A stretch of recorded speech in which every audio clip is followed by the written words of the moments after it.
C'est un saut dans le temps, là, ce tableau. Il vous plaît, ce tableau, depuis le j'aime début. beaucoup. Hein. Oui, j'admets. Il doit avoir 20 ans. C'est un artiste d'origine polonaise qui l'a fait. Il représente une peinture à l'huile qui représente un défilé de mode. Donc c'est marrant parce que c'est une peinture à l'huile, mais c'est très moderne ce que ça montre. Oui. C'est moderne, mais pas tant que ça, parce que je vois pas de téléphone. Non. Non. Parfois, les gens ils disent que ça, c'est un téléphone portable, là, mais c'est une bouteille d'eau. Il y a On pas boit de de l'eau chez les gens de la mode. Oui, on boit beaucoup d'eau. Ah oui, c'est vrai. Ils Non, boivent pas. faut Ils pas, boivent on de cache l'alcool pas. plus tard. Ah oui, d'accord. Mais surtout, il y a le mannequin est là et tout est très près d'elle. Ça, on fait plus ça maintenant. Et puis, il y a beaucoup de gens debout, comme les gens qui sont là. Je me tords complètement la tête. Il y a beaucoup de gens debout. Et ça, maintenant, il n'y a plus de gens debout parce qu'ils ont viré ce qu'on appelait les standings, c'est-à-dire les gens qui venaient et qui restaient debout. Ce tableau, c'était le paradis par rapport à ce que c'est maintenant. Bonsoir. Thibaut, enchanté, merci de nous accueillir chez vous. Oui, ça m'étonne. Et vous sauriez dire quel défilé c'est ? Non, on m'a demandé plein de fois, mais je ne sais pas. Mais là, par exemple, vous qui connaissez les robes, les styles, vous pourriez... Non, c'est impossible. Non, c'est quelque chose... Alors, dans votre imaginaire, alors si vous pouvez choisir. Je ne sais pas ce que c'est. Non, je n'en ai pas la moindre idée. Elle est très peu habillée. Ouais. Je sais pas, c'est pas Margiela, je sais pas, je suis incapable de vous dire. Quelque part, j'ai pas envie de savoir. Ah oui, c'est vrai. Comme ça, chacun fait son interprétation. Et peut dire, imaginez la ville aussi. Voilà. C'est à Paris, à Milan. Ça, c'est à Paris. Ah, mais ce que j'aime, c'est que ce qui me plaît dans ce tableau, ce qui fait que je l'ai acheté, c'est que c'est prendre mon métier, un de mes métiers, c'est la mode, et mettre ce métier dans la noblesse. C'est une peinture à l'huile, de rendre ça très majestueux. Je comprends. Et ça me plaît parce que c'est un peu ce que j'essaie de faire, de dire que c'est quand même quelque chose de beaucoup plus noble que ce qu'on pense. Parce que vu comme ça peut être crétin, la mode, c'est bien. Un peu superficiel et tout, alors que là... Alors, vous dites, je l'ai acheté parce qu'on est chez vous. Et là, on vient de défoncer le mur de la vie privée, là. Quand on amène une caméra chez soi... Je suis très habituée. Parce que, parce que souvent, quand on vient m'interviewer, les gens disent « Est-ce qu'on peut venir chez vous ?» Parce qu'ils voient l'appartement parfois que je poste sur Instagram, donc ils veulent venir pour voir en vrai. Parce qu'il faut expliquer que cet appartement, on le voit à la caméra, mais on le voit tous les jours si on veut sur votre compte Insta. Je le montre, l'appartement même, je le montre pas toujours, on voit. Disons qu'en fait, il est très très beau. C'est vrai qu'il est beau. Et alors en plus, je vous ai dit en arrivant, ça sent bon. Alors ça, je suis très sensible à ce compliment. Il a quelque chose il est sous les toits, il est complètement ouvert, cet appartement, c'est comme un... enfin voilà quoi, il est pas spécialement grand, c'est des petites chambres de bonne, mais il y a quelque chose de sympathique quoi là-dedans. Est-ce que vous nous montrez le mythique miroir ? Si vous voulez, je vous emmène. Oui, parce que... Si vous voulez. Alors, vous faites une photo régulièrement devant ce miroir. Eh bien, à un moment donné, j'ai commencé à me prendre en photo devant ce miroir que mon frère avait apporté. Et voilà, il est là, ce miroir. Et j'ai commencé à aller me prendre en photo avec ma tête comme ça devant. Et... Alors, vous savez quoi, on va même voir Julien, après on le voit jamais, mais là il est dans le miroir. Voilà, là j'ai un invité. Et je me prenais en photo, puis parfois je prends des positions comme ça. Et j'avais envie, pourquoi j'ai fait ça ? J'avais envie de montrer qu'en fait on pouvait tous être son propre top modèle, quoi. Oui. Et ça m'amusait qu'il y ait ce rapport à quelque chose, se la raconter, quoi. Finalement, il y a un lien avec les livres. Voilà, on a le droit de se la raconter par les vêtements, on a le droit de se la raconter en écrivant des livres. Mais alors, vous faites un truc, c'est que vous sortez le téléphone, mais il est toujours dans votre tête. Et quand le téléphone n'est pas dans votre tête, il y a un truc sur votre visage. Maintenant, de temps en temps, je fais l'effort de montrer mon visage, mais j'aime pas ça. Non, mais il faut pas le faire, ça. J'aime pas parce qu'en fait, ce que j'aime bien, c'est que... Alors, si je montre mon visage, les gens commentent mon visage. Moi, c'est pas ça que je veux faire. Ils disent trop belle. Non, c'est quoi ils disent trop belle dans le meilleur des cas, mais parfois ils disent pas trop belle. Parfois ils disent j'aime pas vos cheveux longs, une bonne coupe de cheveux. Parfois ils disent attachez-vous les cheveux. Je préfère quand vous dégagez votre front, pas dégager votre front. D'accord. Mais moi, ce que je voulais vous montrer, c'était le pantalon. C'est ça. Il est très beau ce pantalon parce que taille haute. Oui. On voit bien. Hein. Je vous ai dit tout de suite. Le pull rentré dans le truc, ça c'est. Bien. Vous voyez ce que je veux dire. Le pull, c'est bien. Enfin, on sent quelqu'un qui s'y connaît, quoi. Ah non, pas très bien. Mais j'ai fait un effort parce que je me suis dit. Vous avez fait un effort, ça veut dire qu'il y a quand même. On part quand même pas du niveau zéro. Mais parce que est-ce que vous pouvez juger et noter les gens en fonction ou quelqu'un qui s'habille mal ? Jamais je fais ça, jamais je déteste. Moi je me suis toujours dit les modeux, ils se parlent qu'entre modeux, ils aiment que les modeux. Oui, moi je connais, j'ai des gens qui disent ça c'est pas possible, ça c'est pas possible, ça c'est pas possible. Et donc on range dans une case et on... Il y a des choses que j'aime pas, des choses que j'aime pas bien sûr. Oui. Mais je me suis souvent rendu compte que des gens, je vais le dire de l'autre façon, je suis dans un milieu où il y a des gens très bien habillés, tout est impeccable. Et ils sont tellement cons. Donc en fait, je me dis, tu peux pas juger les gens là-dessus. Oui. Mais j'y suis sensible. Ce qu'on aime, c'est quand les gens, moi ce que je préfère, c'est quand les gens s'habillent avec les moyens du bord, ont pas l'air de trop y penser, mais c'est très réussi. Voilà. Et souvent, on dit souvent à l'époque, ils faisaient ça. Souvent, à l'époque, on n'y pensait pas forcément, mais les gens étaient bien habillés. Et les gens n'avaient pas autant de vêtements que maintenant. Ben non. Moi, mon père, il avait 3 pantalons et 5 chemises. Et puis, il était élégant. Mais très élégant. Et ça comptait pour lui. Mais voilà, les gens de la mode, ils sont très très bien habillés, très méchants, ils jugent tout le monde. Mais parfois, vaut mieux des gens, je connais plein, qui sont c'est un peu tarte. D'ailleurs, ils viennent une fois, j'y arrive pas, regarde, je suis complètement, j'y arrive pas. Et ils sont tartes, mais le cœur, il est pas tarte du tout. Voilà. Pourquoi vous montrez votre tête ? Enfin, pas votre tête, mais en tout cas, vous mettez un peu en scène. Mon look. Pourquoi vous avez besoin de ça ? Je me demande toujours pourquoi les gens ont besoin de ça, par exemple, de faire de la télé, de se montrer dans la... Je me pose la question pour moi-même, alors pour vous ? Moi, je pense que ça vient du fait que j'avais une sensation de pas mériter de me montrer, parce que j'étais pas comme ce que j'imaginais les jolies filles. Et en fait, un jour, je me suis dit, mais attends, tu vas te guérir de ça. Tu vas venir comme un exercice, te mettre devant ton miroir et tu vas regarder.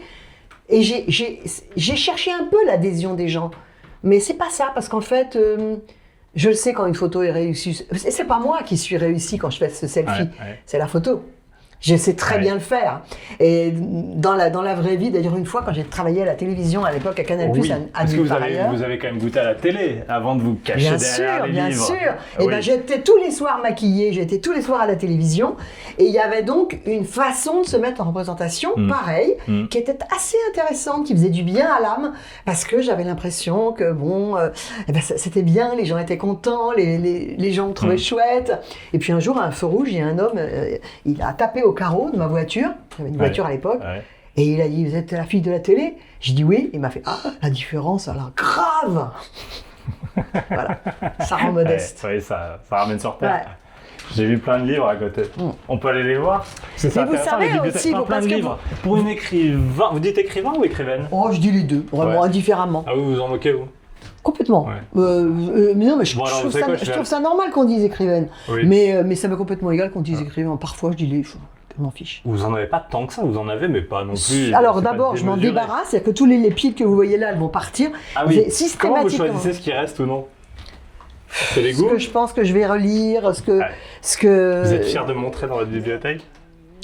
Non, parce que... ils disent, non, justement, c'est pas du tout ça, parce que j'ai toujours beaucoup lu, mais vraiment, j'ai toujours aimé la futilité de la mode et la profondeur de la littérature. J'ai toujours aimé les deux.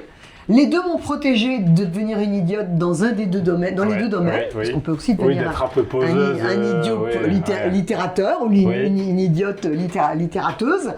Et donc les livres, j'ai rien à prouver avec les livres. En revanche, quand les gens viennent et que tout d'un coup ils voient qu'il y a, je sais pas, 3 traductions de l'idiot, je sais pas quoi, de Dostoïevski, immédiatement ils pensent que je me la raconte. C'est-à-dire qu'en fait, ils sont tellement oui, je comprends. Pas cultivés, ils ont l'impression que je frime, mais il n'y a aucune frime. Et surtout, j'adore donner les livres comme j'adore donner les vêtements. Vous, ça vous irait pas, mais sinon, je vous aurais filé des vêtements. Ah, c'est vrai ? Bon, je suis sûr qu'il y a un truc qui peut m'aller. Oh, ça m'étonnerait. Un petit foulard, j'ai des neveux de votre gabarit, et ils ont déjà tout pris. Le problème entre les livres et la mode, c'est que les deux prennent de la place dans un appartement. Non, mais la mode, c'est pareil, vous voulez que je vous montre, venez. Ah oui, c'est l'autre bibliothèque. C'est la bibliothèque des vêtements. Oui. Voilà, là vous êtes dans la bibliothèque des vêtements, il n'y en a pas des milliards. C'est pas du tout excessif, hein. Julien. Non. Et il y a même tout ça, plein de chaussures, ça m'énerve. Un jour ça va, je vais faire le tri. Mais je déteste. Et en fait, voilà, il y a des choses, parfois quelqu'un tire quelque chose, l'essaye, et puis je lui file, quoi. Mais je peux pas supporter, je détesterais avoir une... Je veux pas une accumulation, je veux que ces vêtements... ça, c'est des ceintures. Elle est avec le drapeau de la Jamaïque, tiens. Voilà. On trouve un peu de tout. Saint-Laurent, j'ai l'impression, vous verrez, quand on devient plus âgé, on aime bien avoir un truc comme ça, parce que c'est comme une crème rajeunissante, quoi. Et les cravates ? La cravate est devenue un peu féminine. Il y a de plus en plus de femmes qui en mettent. Moi, j'aime pas la cravate. Qu'on se met comme une cravate. Donc moi, je fais ça, là, avec... je fais ça. Voilà, c'est joli ça. Ah oui, ça fait un nœud. Avec une chemise ouverte. Un faux nœud papillon. Ah oui. Il y a des gens qui se Mais disent vous l'avez c'est vraiment vous l'avez fait hyper vite. Hein. Bon, bah ça, c'est facile à faire. Mais je sais les faire, les nœuds de cravate et les vrais nœuds. Mais le. Bon, voilà, il y a des cravates. Mais c'est. Tout ça, c'est très important parce que c'est ce qui permet d'avoir un jean, un t-shirt et de se finir son look, quoi. On fait simple avec le. Voilà. Ouais, et les ceintures, c'est très important, il y en a plein. Ouais. Mais je vous montre des choses. Par exemple, si quelqu'un vient et me dit tiens, ça j'aime, il repart avec. Hein. Je n'ai ça, c'est la cassolette pour les gens qui ont envie de se parfumer. Et repartir avec. Moi, je pars partir avec, mais qu'est-ce que c'est ça? Ça, c'était une invitation d'un défilé Balenciaga. Ah, c'est une invitation? Ouais, qui était une VHS. Et ce qui est derrière. Mais il y a quelque chose sur cette VHS? Ah oui, il y avait quelque chose, j'ai oublié ce que c'était, mais il y avait quelque chose. Ça me faudrait. Bon, vous n'avez pas de lecteur VHS? J'ai oublié. Non, évidemment. Et derrière, c'est un dessin? Et derrière, c'est un dessin que j'ai acheté en Italie, qui était un vrai dessin, faut que je l'encadre. Un vrai dessin qu'on faisait pour dessiner de la mode, dans les années 70 ou 60. Et le nœud, ça pourrait être une cravate. Ouais, ça pourrait être. Un peu celle-ci à poids, comme vous avez fait. Mais vous savez, on dit qu'on est marqué en style par les choses qu'on a vues quand on avait à peu près 12-14 ans. Quoi. On est marqué par ce qu'on a vu dans la petite adolescence, à la fin de l'enfance. Mais sans qu'on s'en souvienne, ça s'imprègne. Ça compte. Ouais, moi, j'aime par exemple, beaucoup les chemises bleues. Comme ça, là, parce que j'ai vu tellement d'hommes de la famille avec des chemises bleues que j'adore ça. J'adore le rose parce que les femmes de la génération de ma mère, c'est-à-dire les femmes qui avaient, qui avaient 50 ans dans les années 70, ou pas 50 ans, mais 45 ans dans les années 70, elles s'habillaient en pastel, surtout l'été. Ouais. C'était très chic. C'est doux. Rose, en tout cas, là, vous êtes d'accord qu'on comprend que je suis quelqu'un de très doux. Ah oui, c'est... Ouais, c'est... Et si vous étiez quelqu'un de dur, il y aurait quoi? Il n'y aurait pas ça, il n'y aurait pas ces couleurs. Il y aurait des couleurs beaucoup plus agressives, il y aurait beaucoup de noir. J'ai vu qu'il était dans votre bibliothèque, mais moi je l'ai amené aussi. Ceci. Alors elle aussi, vous défoncez sa vie privée, là. Parce qu'elle était bien privée, la vie de Scheherazade. Bah oui, parce qu'il n'y a pas d'informations sur sa vie privée. Tout ce qu'on sait, c'est que Scheherazade rencontre le roi des Mille et Une Nuits. Oui. Et puis, il l'apprend. Alors, on sait qu'elle est très intelligente, qu'elle a lu tous les livres, on sait des choses comme ça s'est dit, oui. Après, on ne sait plus rien, à part qu'il l'apprend le premier soir. J'ai changé ça m'a énervé. Il l'apprend, et elle, et il est décidé à la tuer au petit matin, parce qu'il tue toutes ses épouses au petit matin. L'histoire, c'est ça. C'est un roi qui tue toutes ses épouses depuis que sa première femme l'a trompé. Oui. Scheherazade arrive. Depuis 3 ans, il fait exécuter une femme par jour. Donc ça c'est ce qu'on sait. Oui. C'est l'histoire officielle, entre guillemets. Mais on ne sait pas dans les Mille et Une Nuits ce qui se passe entre les contes. Non. Jamais. C'est juste c'est à peine dit que le charma de je sais pas quoi. Ouais. Mais en fait, ce qui est érotique dans les Mille et Une Nuits, c'est pas ce que fait Scheherazade, c'est les histoires qu'elle raconte. Elle l'embarque avec tiens, il y a un homme, il dormait, il lui est arrivé ceci.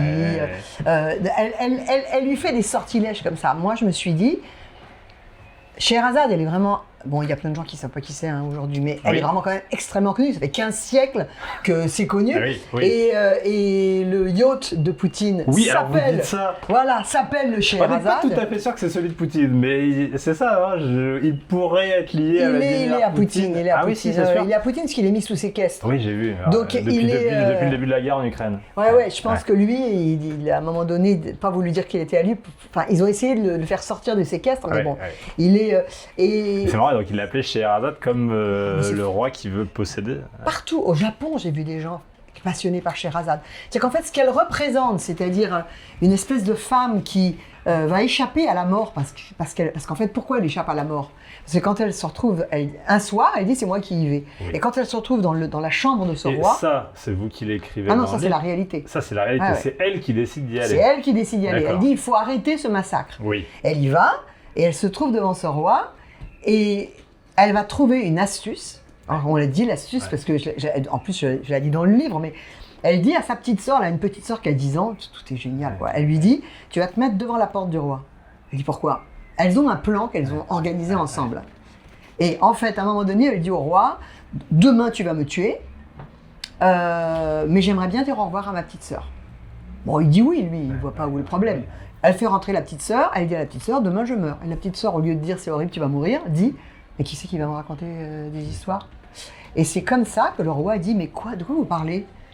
Et la petite sœur dit, raconte-moi au moins l'histoire du... Elle commence à lancer, elle l'intéresse, quoi, comme un teaser de Netflix. Et donc il dit, je ordonne qu'on me raconte cette histoire. Il est attrapé, quoi. Il est attrapé. Et tous les matins, quand l'aube arrive, il dit, qu'est-ce qui se passe maintenant? Elle le laisse, elle dit, ah bah non, là, l'heure, il n'y a pas l'heure. Hein. Oui, l'heure. Elle dit, oui, bah, tu devras imaginer. Et alors, moi, j'ai adoré votre livre, parce que l'idée de base de raconter cette histoire, ça me plaît que vous ayez elle est géniale.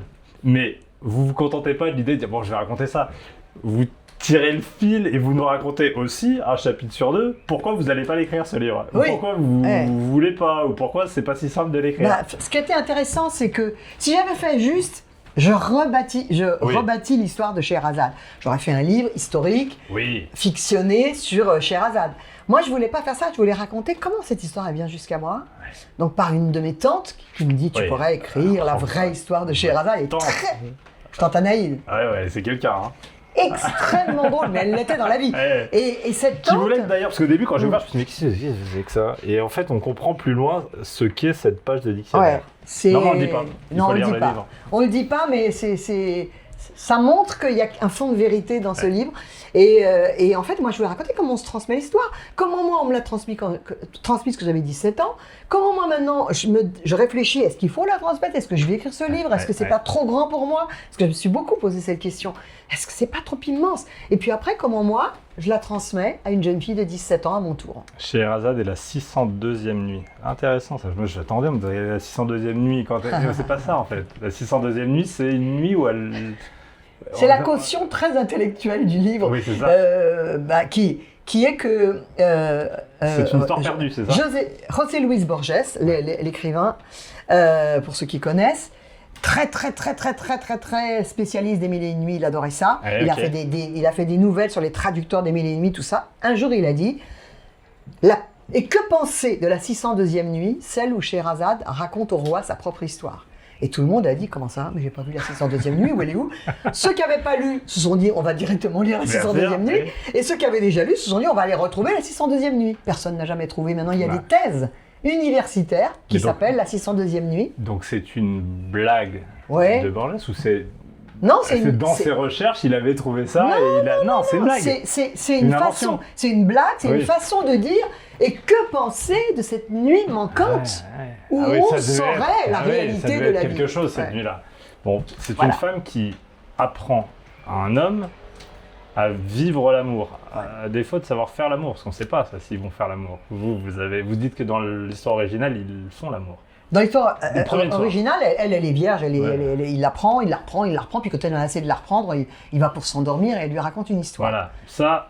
Non, ça c'est moi, pas... je me suis dit, si elle est si intelligente, et si elle a un plan et qu'elle y va avec un plan, parce qu'elle ne connaît rien à ces choses, je me dis, elle arrive, alors donc le livre est fait en 3 parties, il y a une partie où elle fait rien, parce qu'en fait, il n'a même pas le temps de faire quelque chose, il est pris par les histoires. Après, il y a une partie où il rêve de faire quelque chose, mais il se dit, si jamais... Lui-même le sait, si je conclus, si je conclus, si je fais l'acte d'amour, peut-être je vais la tuer en fait. Bah oui, je pourrais pas empêcher de la tuer. Parce que n'oublions pas que c'est pas lui qui tue, mais il est quand même confronté à une idée de mort. Et ce qu'elle fait, c'est qu'elle elle le sauve, ça à la limite.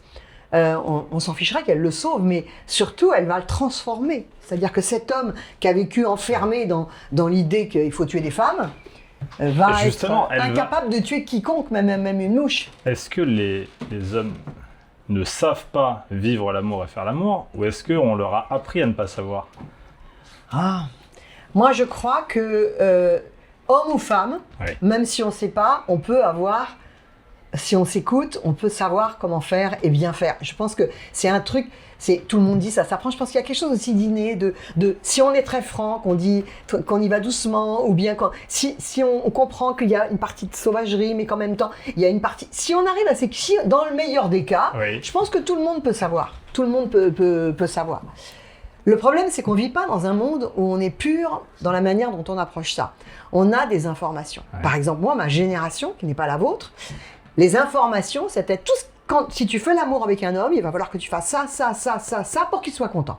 D'accord. On ne se demandait absolument pas ce qu'un homme allait nous faire pour qu'on soit content. Hein. Ça n'existait pas. Donc non, ma génération, c'est autre chose. Ma génération, c'est plutôt le porno. Voilà. Donc on nous a même vous pas avez dit... quel âge? J'ai 30 ans. Voilà. Ouais. Voilà. Donc vous avez cru que vous vous instruisiez en regardant des gens qui finalement, dès que la position est à peu près chouette, en changent. Donc,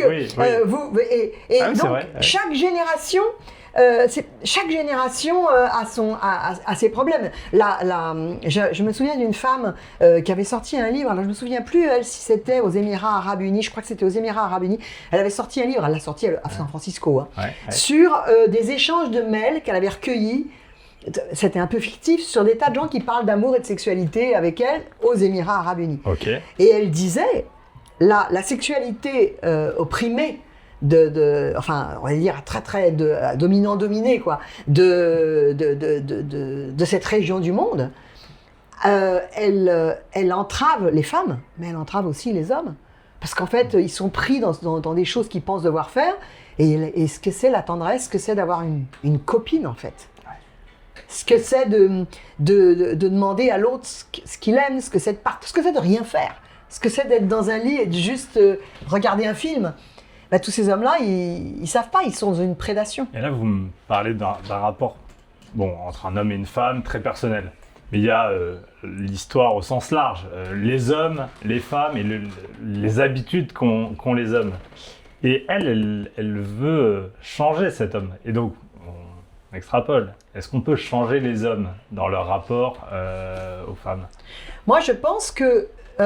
Et est-ce qu'il faut réformer comme elle le fait ou révolutionner comme aujourd'hui on a plutôt tendance à vouloir le faire? Moi, je pense qu'il faut réformer. Ouais. C'est-à-dire que... alors, en fait, nous, ce qu'on fait, ça ne marche pas. On voit bien que le masculinisme, ça redouble d'intensité. On voit bien que ça résiste. Parce qu'en fait, ce qu'elle explique à cet homme, Scheherazade, c'est que en étant moins un prédateur, en acceptant plus de rigoler, de partager, d'écouter, elle lui apprend qu'en fait, il va être plus content. C'est-à-dire que lui, il va avoir ils vont être tous les deux plus contents. Il y a l'histoire du consentement qui fait que j'ai réglé qu'elle ne fait pas l'amour avec lui parce qu'elle n'a pas envie de faire l'amour avec lui au début. Et après, il y a l'histoire du contentement qui traverse tout ce livre, où en fait, il faut que cet homme soit content de sa relation avec une femme. Est-ce qu'il était si content, ce roi Shahryar, de faire l'amour, de posséder une femme le soir, surtout en la rendant le plus objet possible, parce que le lendemain, il allait la faire mettre à mort? Non. Donc le contentement des femmes et des hommes. Des hommes. Donc le contentement avant le consentement, c'est drôle. C'est très important cette histoire de contentement. Ouais. C'est que c'est cette histoire de c'est pour ça que j'ai voulu travailler là-dessus sur ce livre. C'est ça qui a fait que dans l'histoire de MeToo, vous savez, on disait tout le temps, mais attends, elle y est allée. Attends, elle est quand même allée dans la chambre. Attends, elle a quand même parfois la fille a quand même plus ou moins. Il y a des filles qui sont allées assez loin. Oui. Et on disait toujours, ah mais tu vois, elle y est allée. Oui, parce qu'en fait, il y avait... Après, on a dit, donc elle n'était pas consentante, alors que tout le monde disait, si, elle était quand même un peu, puisqu'elle y est allée. Oui, c'est vrai que c'est difficilement compréhensible, enfin, ça y a un flou, quoi, et donc tout le monde s'engouffre dans la brèche qui est la sienne, et qui veut voir. C'est difficile si on ne pense pas au contentement. Ouais. C'est-à-dire qu'en fait, vous êtes avec vous rencontrez un homme, il vous plaît, je sais pas, prenons, puisque MeToo parlait beaucoup de rapports de pouvoir et d'hommes puissants, vous rencontrez, c'est complètement impossible puisqu'il est fidèle à sa femme, mais vous rencontrez Barack Obama, vous le trouvez sensationnel, et à un moment donné, vous êtes donc... c'est Barack Obama le premier nom qui vous vient. Oui, pas mal, autant viser haut, on est en train de faire des suppositions. Vous auriez pu viser Trump, c'est encore plus haut en ce moment. Mais vous êtes avec cet homme, et à un moment donné, il va tout d'un coup indiquer, alors que vous êtes déjà en train de vous dire, tiens, mais il est intéressant, etc. Il va tout d'un coup partir dans quelque chose de très mécanique, où vous n'existez plus, et où lui, il est juste en train de se farcir avec quelqu'un. Votre contentement, il n'existe pas, en fait. C'est-à-dire que vous ne pouvez même pas vous dire, c'est toujours ça de prix. Vous voyez, vous ne pouvez pas vous dire ça. Vous êtes tellement déçu. C'est-à-dire que je crois qu'on ne peut pas comprendre la revendication des femmes si on ne comprend pas leur déception. Et j'en viens aux hommes et au roi Shahryar, il y a aussi une déception masculine. Et moi, je suis convaincue que si les hommes ont mis au point un discours schématique d'itinérance où il faut qu'ils aient plusieurs conquêtes, c'est bien parce qu'en fait, il n'y a pas le contentement. Il y a un petit contentement physiologique, mais le vrai contentement qui fait qu'on se dit profond, eh ben, de temps en temps, il n'est pas là. Vous l'avez, les mille et une nuits ici? Oui, vous voulez le voir? Parce que vous en parlez beaucoup, vous en parlez d'une version en particulier, celle de votre tante. J'ai la version de ma tante. Ah. Vous voulez que j'allume la lumière? Ah bah oui, la nuit tombe. La nuit tombe, alors il doit être par là, il est là. Non, ça c'est Corneille. Ah, c'est bien, non? Et parce qu'il est rouge aussi. Où est-ce qu'il est? Ah là, je vois des livres rouges en bas. Il est là, ouais. Il est... Bon, voilà, ils sont là. Ouais. Ça, c'est les exemplaires de ma famille. En français. Oui, traduction d'Antoine Galland. Et quand c'est drôle que je tombe là-dessus. Au début, je voulais appeler mon livre Cher Scheherazade. Et j'ai cherché des titres. Je suis Scheherazade. Ah oui, vous avez marqué les livres familiaux. Raconter des histoires aux hommes. Ma vie sexuelle. Vous voyez, je tournais autour de tout ça, quoi. Voilà, ça c'est vraiment la jeunesse du livre. Hein. Ce qu'on dira de moi. Ça, c'est parce que je pensais que... tout d'un coup, je me suis dit, voilà, au début, je cherchais Scheherazade, j'allais parler d'elle. Et tout d'un coup, j'ai dit, tiens, c'est ce que Scheherazade a à nous dire. Voilà, c'est comme ça qu'on avance, quoi. Contes arabes. Traduits par Galland. Qui sont d'ailleurs des contes perses à l'origine. Hein. Enfin, après, ça a été complètement aggloméré agrégé avec des contes arabes. Mais vous voyez, bon, alors on souligne, voilà, on travaille, quoi. On avance? Ouais. On est bien chez vous, mais on va... Je ferme la lumière. Oui, et on file dans Paris. Mais c'est marrant parce que pour créer une relation, ce qu'elle montre chez Scheherazade, c'est qu'il faut d'abord se parler avant d'avoir un amour physique qui est aujourd'hui assez facile avec les applications et tout. Là, il faut du temps, il faut créer, il faut vivre l'amour avant de le faire. Mais s'il faut parler, et aujourd'hui où il y a tant de guerres et tant de conflits, etc., il faut parler et il faut accepter de parler paisiblement. Il faut accepter donc c'est parfois très difficile, mais même entre un homme et une femme, mais il faut pouvoir arriver à dire... Vous comparez la guerre à l'amour. Hein? Vous comparez la guerre à l'amour, alors. Ben, à un moment donné, il y a un point où il y a deux entités, et ces entités peuvent s'affronter très, très, très, très violemment. Ouais. Ou alors, il faut qu'elles partagent ce qu'elles ressentent. J'ai vu que en anglais, là, il y a un livre qui sort avec un homme qui parle de la paix possible et qui a emmené des Palestiniens voir le mémorial de la Shoah et qui a emmené des Israéliens dans des villages en Palestine. Donc il y a des gens qui font ce travail. Voilà, c'est des gens qui font ce travail. Et ce travail-là, c'est le seul nourrissant. On n'obtiendra jamais rien autrement. Donc on discute, et on se parle, et donc on raconte nos histoires. Ouais. Ben, c'est de dire ses faiblesses, c'est de dire de quoi on a peur, c'est de dire... Vous savez, parce qu'aujourd'hui aussi, maintenant on a l'impression que parler, ce serait vider son sac. Oui. Mais parler, c'est pas forcément vider son sac, c'est arriver à exprimer son cœur à l'autre de manière à ce que une conversation soit possible. On y va? On y va. Mais alors attendez, est-ce que je prends un téléphone? Je prends un téléphone quand même. Vous pouvez. Ah, pourquoi vous en avez plusieurs? Non, mais je prends mon téléphone, quoi. Et moi, j'admire ce tableau encore un moment. Voilà, vous pouvez l'admirer. Je peux en faire une photo ou pas? Oui, bien sûr. Ah, parfait. Bon, en même temps, il me suffira de regarder le replay de l'émission pour le voir et le revoir. Mais hop. Julien, si tu peux me l'éclairer correctement, c'est parfait. Non, c'est bon, c'est fait. On file? Bon. Allez, on file. Je prends juste les clés. Ouais. Voilà. Merci de nous avoir accueillis chez vous. Oh, bah, et par exemple, les photos, vous les prenez chaque matin dans votre miroir ou ça dépend du... Pas tous les matins. Vous en avez en stock en avance? Non. Ah non, vous faites et vous publiez. Ah non, faut que ce soit la vérité, quoi. Ouais. On prend l'ascenseur, on va accélérer? Non, on peut être à 3. Ah bah oui. C'est lui qui va avec tout son marda qui va être... Je vous ai pas présenté Julien, c'est vrai qu'il est chez vous depuis tout à l'heure, mais... Ouais. Bonjour. Bon, vous pouvez savoir déjà si ça marche, là, le livre? Comment Oui, ça commence très bien, oui. Ah oui. Vous vous y intéressez ou non? Vous avez écrit votre... Alors, la première, il est sorti depuis pas très longtemps. Les premiers jours, je regardais sur Amazon les meilleures ventes, etc. Où je regardais. Mais ah en oui, fait, quand même, on a envie de savoir. On veut savoir. Mais après, en fait, c'est très sain. On finit par se dire, ça n'est pas mon problème. Oui, c'est ça. Et je m'en occupe plus. Déjà là, à 10 ou 12 jours, je m'en occupe plus. Allez, hop. Il est probable que ça va avoir quand même... Julien, de quel côté? Ah oui, Julien, ici. Hop. Donc là, on a toujours... en fait, quand un livre, vous passez à la grande librairie, il y a eu Totémique, il y a eu des choses comme ça. Oui. En fait, ça le pousse, mais l'actualité est tellement lourde. Ça marche, c'est les livres qui sortent, il y en a qui marchent, hein. Mais c'est une actualité tellement terrible. Et moi, alors pourquoi d'ailleurs vous le sortez pas au moment de la rentrée littéraire de septembre ou de janvier? J'ai toujours pensé que le beau cadeau à faire aux gens, c'était qu'ils aient quelque chose à lire au soleil. Et j'aime bien cette idée, quoi. Mais en même temps, c'est pas. Enfin, en même temps, ça veut dire quoi, un livre de vacances ou un livre d'été? Non, ça ne veut pas dire que c'est un livre de vacances. Oui, voilà, c'est ça. Ça veut dire qu'en fait, on le lit quand on est un petit peu insouciant, voilà. Et puis c'est vrai que, tout simplement, on a plus de temps de lire un livre en vacances. Vous avez plus de chances que le cadeau soit lu, quoi. Ouais.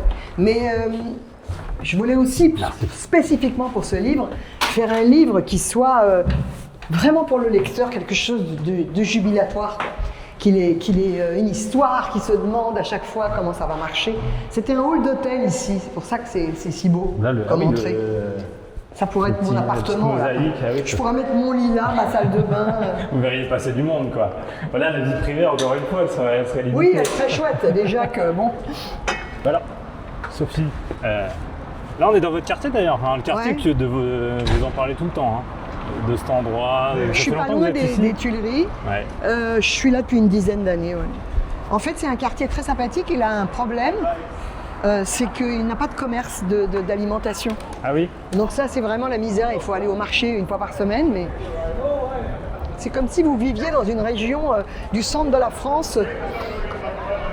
Vous savez que les gens, tout le monde ne vous connaît pas. C'est assez étonnant. Vous êtes des gens sont complètement fans de vous connaissent très bien, vous adorent, et tout un pan de la société ne vous connaît pas. Non, je sais. Alors, dis donc, heureusement. Oui, mais vous êtes typiquement dans cette société assez communautaire où des gens connaissent des gens parce qu'ils sont dans leur environnement et les autres passent complètement à côté, quoi.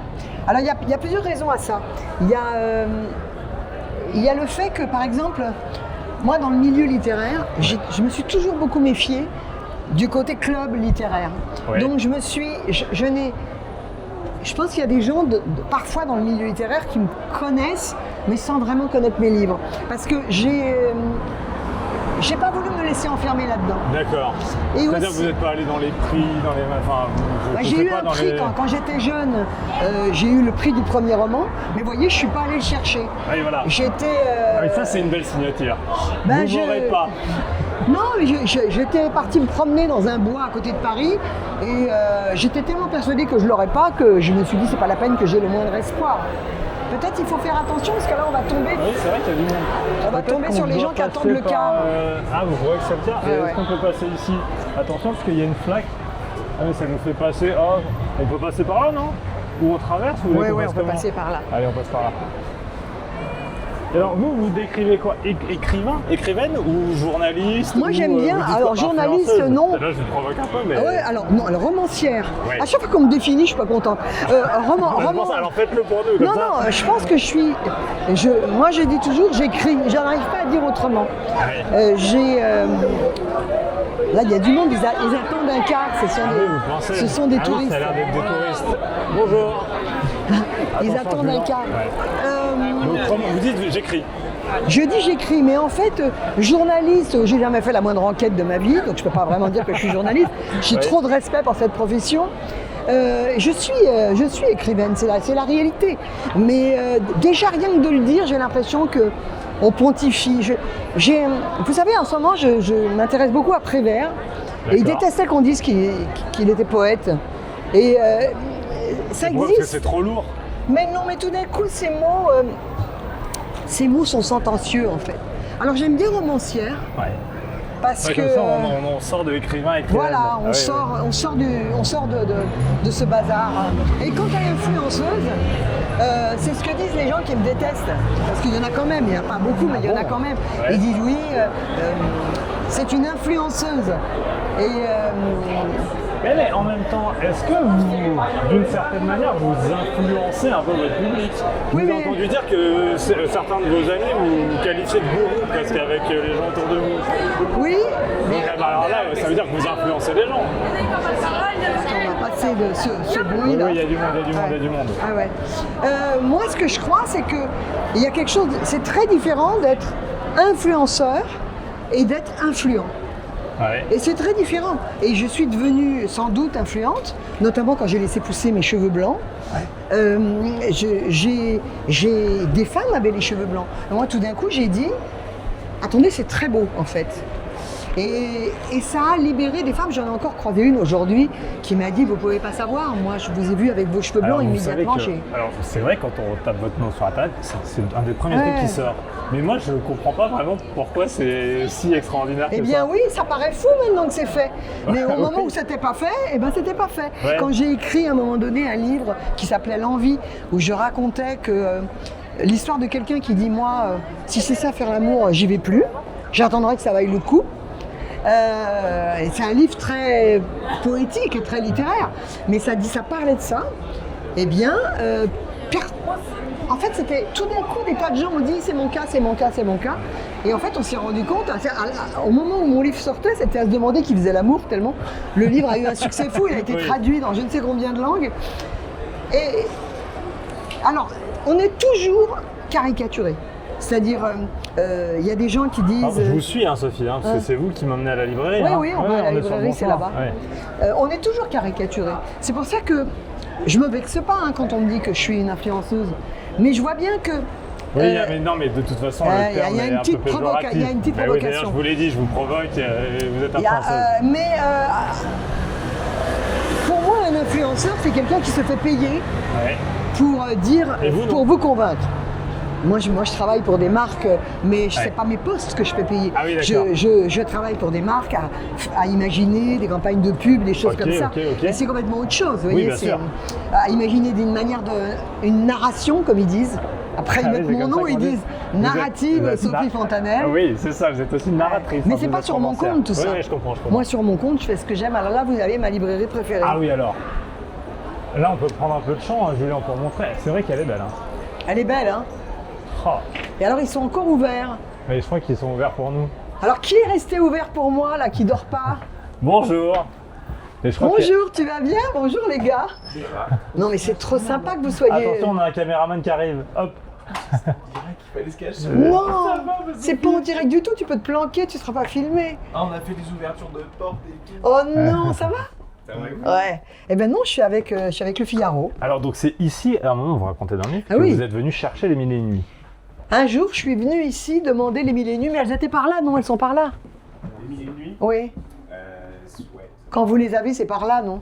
Et paraît-il que le libraire vous dit oh oui, au cas où. Non, c'est Mais ça? c'était Valérie, je crois. Oui, le libraire. Au cas où quelqu'un avait vu. Non, mais en fait, ce que j'adore dans cette librairie, mais c'est tous les libraires, hein, c'est qu'en fait, le libraire, quand il voit que vous voulez quelque chose de précis et que vous aimez, il devient fou. Parce que c'est sa vie, hein, c'est ça, je me trompe pas, les gars. C'est sa vie, donc il va se donner du mal à vous dire mais quelle édition. Il va aller regarder sur son ordinateur les éditions qui existent et il va vous la trouver, il va vous trouver l'édition. Et c'est comme ça que je suis ressortie avec une édition de René Kawam. Et je crois que ce que vous dites, c'est le libraire vous répond on sait jamais. Si quelqu'un avait envie par hasard de Ouais.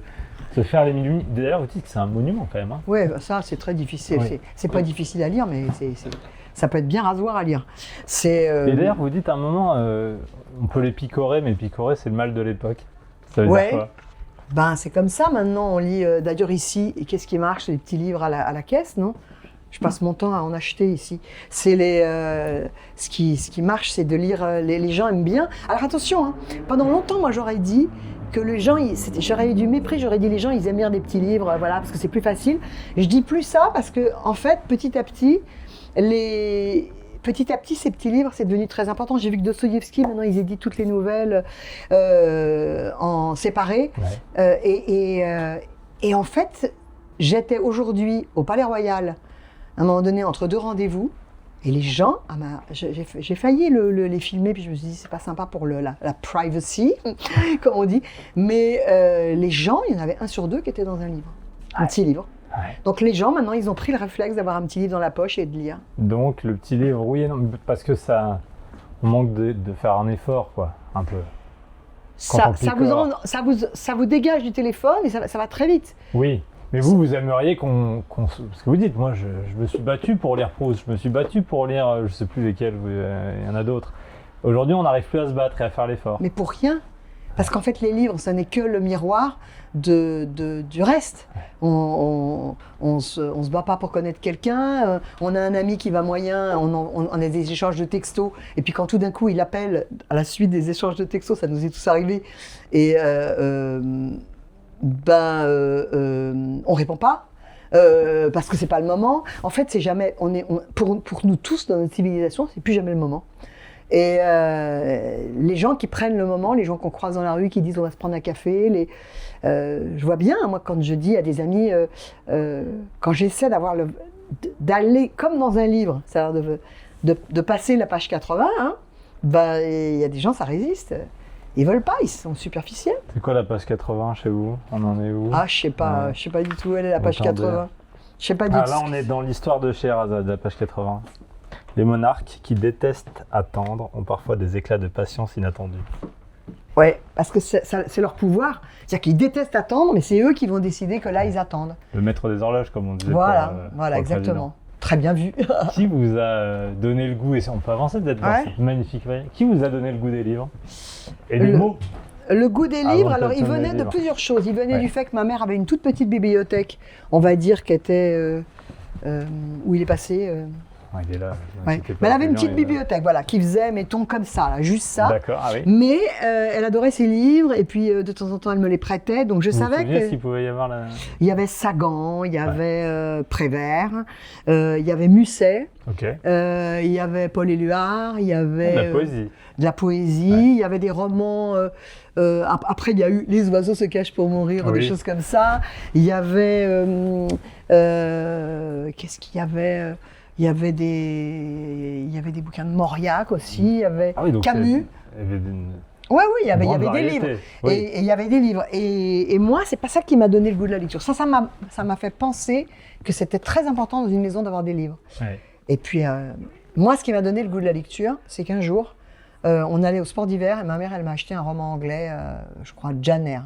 Ouais, et là, j'ai découvert qu'en fait, plus rien n'existe.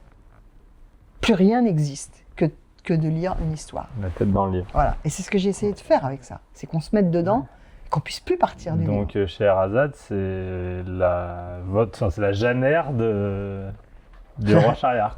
Il n'arrive plus à s'en sortir, rien n'existe. C'est qu'on a un déficit aujourd'hui de livres, et c'était tout le propos avec mon éditeur, de livres où en fait on se met dedans et on ne peut plus le lâcher.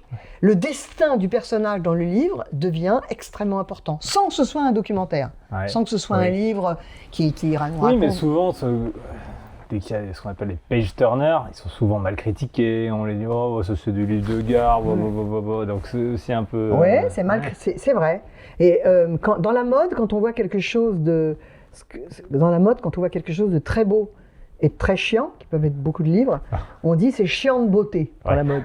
Et c'est vrai que les très bons page-turners, les vrais très bons, ils sont très très bien écrits. Alors évidemment, on n'a pas tous la même exigence. Moi, j'ai été droguée, élevée avec de très très grands livres. À 20 ans, j'étais à la plage, mais mes amis ne me croyaient pas, je le dis dans le livre. Lire Proust à la plage, c'est poseur. Voilà, on me disait que c'était poseur, mais moi j'adorais ça, je ne pouvais plus m'arrêter. En fait, ça me permettait de m'abstraire des conversations que je trouvais stupides ou je ne sais pas quoi. Et puis après, j'y retournais. Et en fait, on finit par se forger une exigence littéraire qui fait que moi j'ai un peu de mal si je trouve que c'est mal écrit, quoi. Est-ce que vous écrivez ce que vous aimeriez lire ou non, pas du tout? Dans ce livre-là, oui. Dans ce livre-là, non. Parfois vous dites je l'ai écrit parce que c'est ce qui sort de moi, mais c'est pas forcément ce que j'achèterais. Il y a des livres que j'écris pas en réfléchissant à ce que j'aimerais lire moi. Je les écris parce que je pense que c'est utile d'exprimer... Ouais, mais sans même le penser, à la fin, dès que vous avez fini, quoi, que ça y est, il est rendu à l'état, vous dites, bon, finalement, je suis contente de l'avoir fait, mais c'est pas ce que moi j'achèterais en librairie si je descendais là demain. Je suis jamais allée à ce point-là à me dire ça, mais en revanche, j'ai du mal, à part quand le livre vient de sortir, les 2 premiers jours, j'ai du mal après à relire un de mes livres. Ça m'intéresse absolument plus. Oui. Je n'ai plus aucun regard dessus. Est-ce que vous liriez, par exemple, des papiers sur la mode dans le Nouvel Obs si c'était pas vous qui les écriviez? Oui, je me dirais, c'est quelqu'un, quand même, je me dirais, c'est quelqu'un qui a un regard transversal sur la mode, c'est quelqu'un qui ne parle pas qui n'emploie pas des mots comme hit bag, je ne sais pas quoi, on le veut tout. Hit bag. Hit bag, comme un hit bag, c'est le sac que tout le monde veut, un must have, c'est une espèce de mot de mode idiot. Donc je me dirais, bon, au moins elle ne me prend pas pour quelqu'un d'idiot, mais je pense que l'exigence littéraire, elle est très relative parce que il y a des gens, moi, il y a des gens, ils me donnent un livre qu'ils ont adoré en me disant c'est super bien écrit, et moi, dès les premières pages, je trouve ça absolument mal écrit. Il y a des livres que je trouve bien écrits, quelqu'un me dit oui, je trouve que vraiment il se la pète, c'est parce qu'en fait, comme tout d'un coup, c'est tellement travaillé la phrase, ils ont l'impression qu'on se moque d'eux et que ça les exclut. Et ce serait terrible qu'on arrive à une littérature, ce serait terrible. Qu'on arrive à une littérature où en fait les gens, s'ils ne retrouvent pas leur langage courant, ont l'impression que... Mais sauf que là on en revient à ce qu'on disait à l'entrée, il faut faire un effort. Voilà, il faut faire un effort. Ouais. Mais ça c'est quand on fait des études de lettres, moi j'ai fait des études de lettres pendant 4 ans, c'est pas non plus, il y a beaucoup mieux comme études, mais en fait je lisais des livres, ils me tombaient des mains au début. Donc, comme tous les lycéens, vous dites mais il fallait les lire. Madame Bovary. Il fallait les lire. Mais aujourd'hui, on peut tellement tricher avec ChatGPT et les fiches. À l'époque, il fallait les lire. Ouais. Je vois derrière vous, je crois que c'est la partie féministe, mais une seule femme, combattante. C'est toute la région féministe. Ouais. Alors, est-ce que c'est un roman féministe? Alors justement, l'autre jour, j'étais à la Grande Librairie et très très gentiment, la Grande Librairie a dit, dans la présentation, que c'était un roman féministe. Ouais. Et je leur ai dit, vous savez, j'ai la colonne vertébrale qui se tend quand vous dites ça. Tout ça, je trouve, là-haut, c'est développement personnel et religion. Tout ça, je trouve, c'est extraordinaire. Par exemple, ça, c'est un extraordinaire bouquin. Là, l'autre livre de Bechdel, il est extraordinaire et celui-là aussi. Tout ça, c'est super. C'est vraiment... et évidemment, je suis féministe, il n'y a pas de débat. Surtout avec ce qui est en train de se passer. Il y a encore une femme tous les 3 jours qui meurt sous les coups de son conjoint. Donc, évidemment, je suis féministe. Mais ma manière de résoudre ça, et tout à l'heure, quand vous êtes arrivé, vous m'avez dit, j'ai bien aimé le livre. Vous êtes un homme. Ma manière de penser, c'est que si on n'emmène pas les hommes, et il y a beaucoup d'autres femmes qui le disent, si en fait on n'arrive pas à montrer aux hommes l'avantage qu'ils ont à écouter cette manière de voir que j'explique dans Scheherazade, cette façon de dire mais est-ce qu'on pourrait pas juste parler en fait, rire ensemble, se raconter des histoires, marcher, s'ennuyer ensemble aussi. En fait, si on n'emmène pas les hommes, on ne va jamais rien changer. Donc, c'est ce qu'on disait tout à l'heure aussi, la réforme plutôt que la révolution. Oui. Ça prendra plus de temps que si on fait un coup d'État, mais il y a plus de chances que ça marche sur du long terme. Mais c'est la solution qu'on a prise, qui est de dire il y a une façon de voir que voient des femmes, et puis après, il y a une façon de voir des hommes. Oh, ça grince. Ça n'a pas marché. Ça n'a tout simplement pas marché. D'abord, il y a des femmes qui se mettent en contre du féminisme, ce qui n'est pas du tout mon cas, et qui vont dire, il y en a une l'autre jour qui me disait, mais attends, on parlait d'un homme qui envoie des messages à une femme qui n'est pas du tout sa petite amie et qui n'a donné jamais aucun signe que cet homme lui plaisait, et lui, il a le pouvoir. Et donc, il lui écrit à 2h du matin, c'est maintenant que j'ai envie de toi, je t'imagine coucher dans ton lit, etc. Elle lui a déjà montré qu'elle n'avait pas envie de lui, et je dis, c'est très, très, très agressif. Eh bien, cette femme qui se met en contre du féminisme, elle me dit, mais je vois pas du tout pourquoi. Après, tu arrives à un âge où tu n'as plus aucune proposition. Donc, voilà, on en est là. C'est le bordel, c'est la guerre, c'est tout ça. Moi, ce que je crois, c'est que moi, j'explique à mes neveux, j'ai 2 neveux, au lieu de leur dire, on ne peut plus rien faire ou toutes ces choses-là, je dis, quand tu vois une fille et qu'elle te plaît, tu lui dis, d'habitude, je ne suis pas timide, mais là, je ne sais pas ce qui m'arrive. Tu n'as pas besoin de te jeter sur elle. Elle va, si tu lui plais, Elle va dire, il est timide, et voilà, et ça va faire bouger les choses. La parole. Et que qu'on en soit arrivé à ce qu'un homme puisse plus dire à une fille qu'il la trouve belle, ou même que moi je puisse plus dire à un homme, une gamine m'a reprise l'autre jour parce que je disais à un garçon qu'il était beau. Elle me dit, mais tu sais, c'est hyper réducteur. On en est arrivé là. Voilà. On en est arrivé là, et cette guerre-là, il faut qu'elle s'arrête en fait. Donc il faut une grande réforme. Ouais, la réforme. Et tiens, quand vous écrivez, vous pensez au lecteur ou jamais? Vous écrivez et puis après, la réception, elle sera ce qu'elle sera. Vous vous dites, tiens, ça quand même, ma cible, par le marketing, c'est cette personne, je sais pas, une femme de plus de temps, ou non.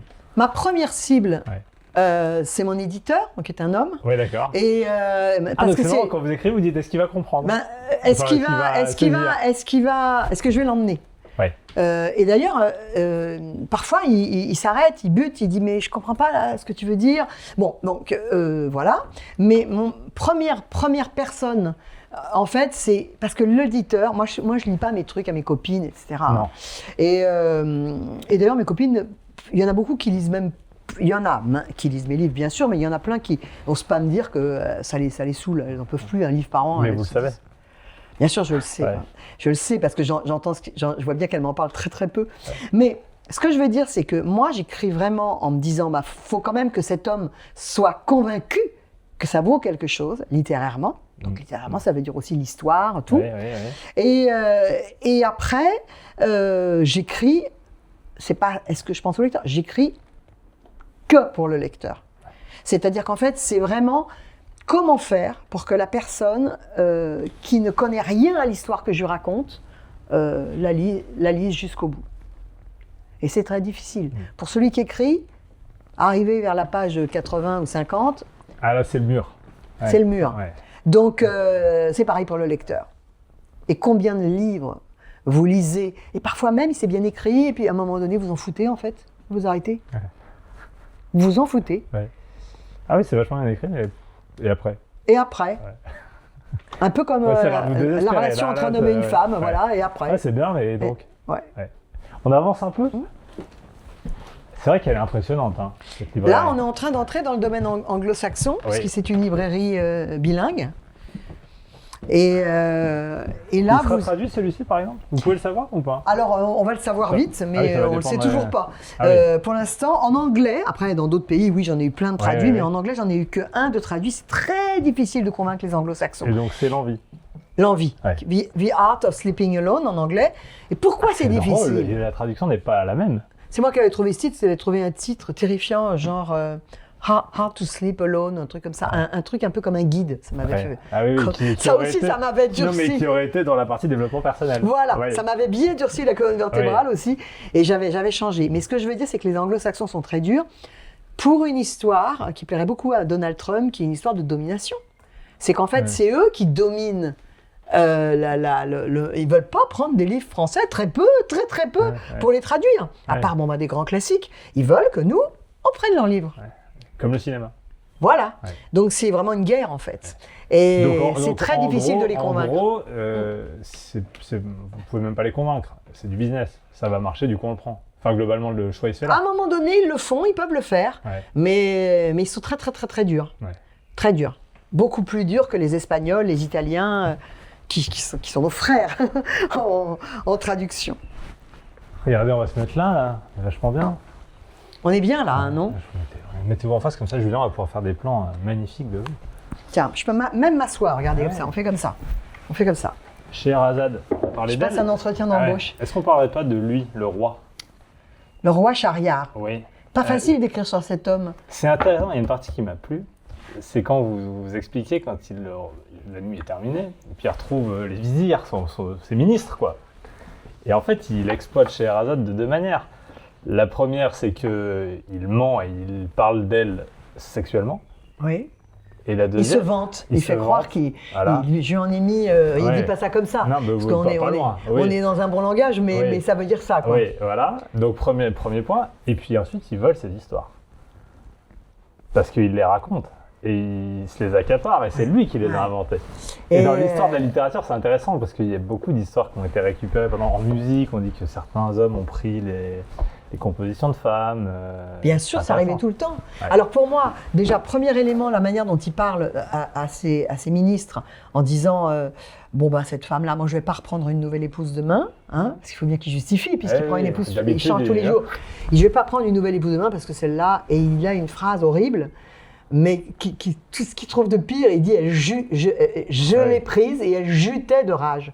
Donc il Comment montre. Vous avez pu inventer un truc comme ça? Parce que je cherchais un truc qui soit un peu porno, mais en même temps qui corresponde à l'époque, qui soit très cru, et en même temps qui indique pour les autres ministres qu'il la domine. Alors qu'en fait, qu'il commence à être, pas dominé par elle, mais ensorcelé par elle. Ouais. Donc il y avait ça, évidemment tous ces hommes le croient. Bien sûr, de toute façon ils n'ont pas le choix, c'est ces ministres en plus. Voilà, et ensuite pourquoi j'ai fait ça, que c'est lui qui raconte finalement l'histoire des Mille et Une Nuits, toutes les histoires érotiques des Mille et Une Nuits, c'est lui qui les raconte en inventant ces fameuses nuits avec Scheherazade qui n'a pas eu. C'est parce qu'en fait, il me semble que les Mille et Une Nuits, ça a été écrit par un homme. Parce que si ça avait été écrit par une femme, il y aurait plus d'informations sur Scheherazade. Et il y en a très peu. Et finalement, seul un homme peut imaginer qu'une femme qu'on viole, parce qu'en fait, elle n'a jamais fait l'amour, elle se retrouve avec lui, et puis c'est pas dit qu'il s'en approche. Il dit, il la prend, il la reprend. Donc, cette femme-là, donc est quand même peut-être un peu sonnée quand même par tout ce qui vient de lui arriver. Le lendemain, il la prévient qu'il l'a fait exécuter, et elle se met à dire, je vais raconter une histoire. Je me suis dit, il y a un truc. C'est pas très crédible, non. Ouais. Ce serait beaucoup plus intelligent qu'elle coince dès le début. Elle n'est pas méchante, Scheherazade. Je ne sais pas ce que vous en pensez, mais elle n'a aucune méchanceté, mais elle est incroyablement malicieuse. Elle est brillante. Elle est brillante, et elle y arrive par la puissance de son cerveau, quoi. Et de sa bonté. Ouais.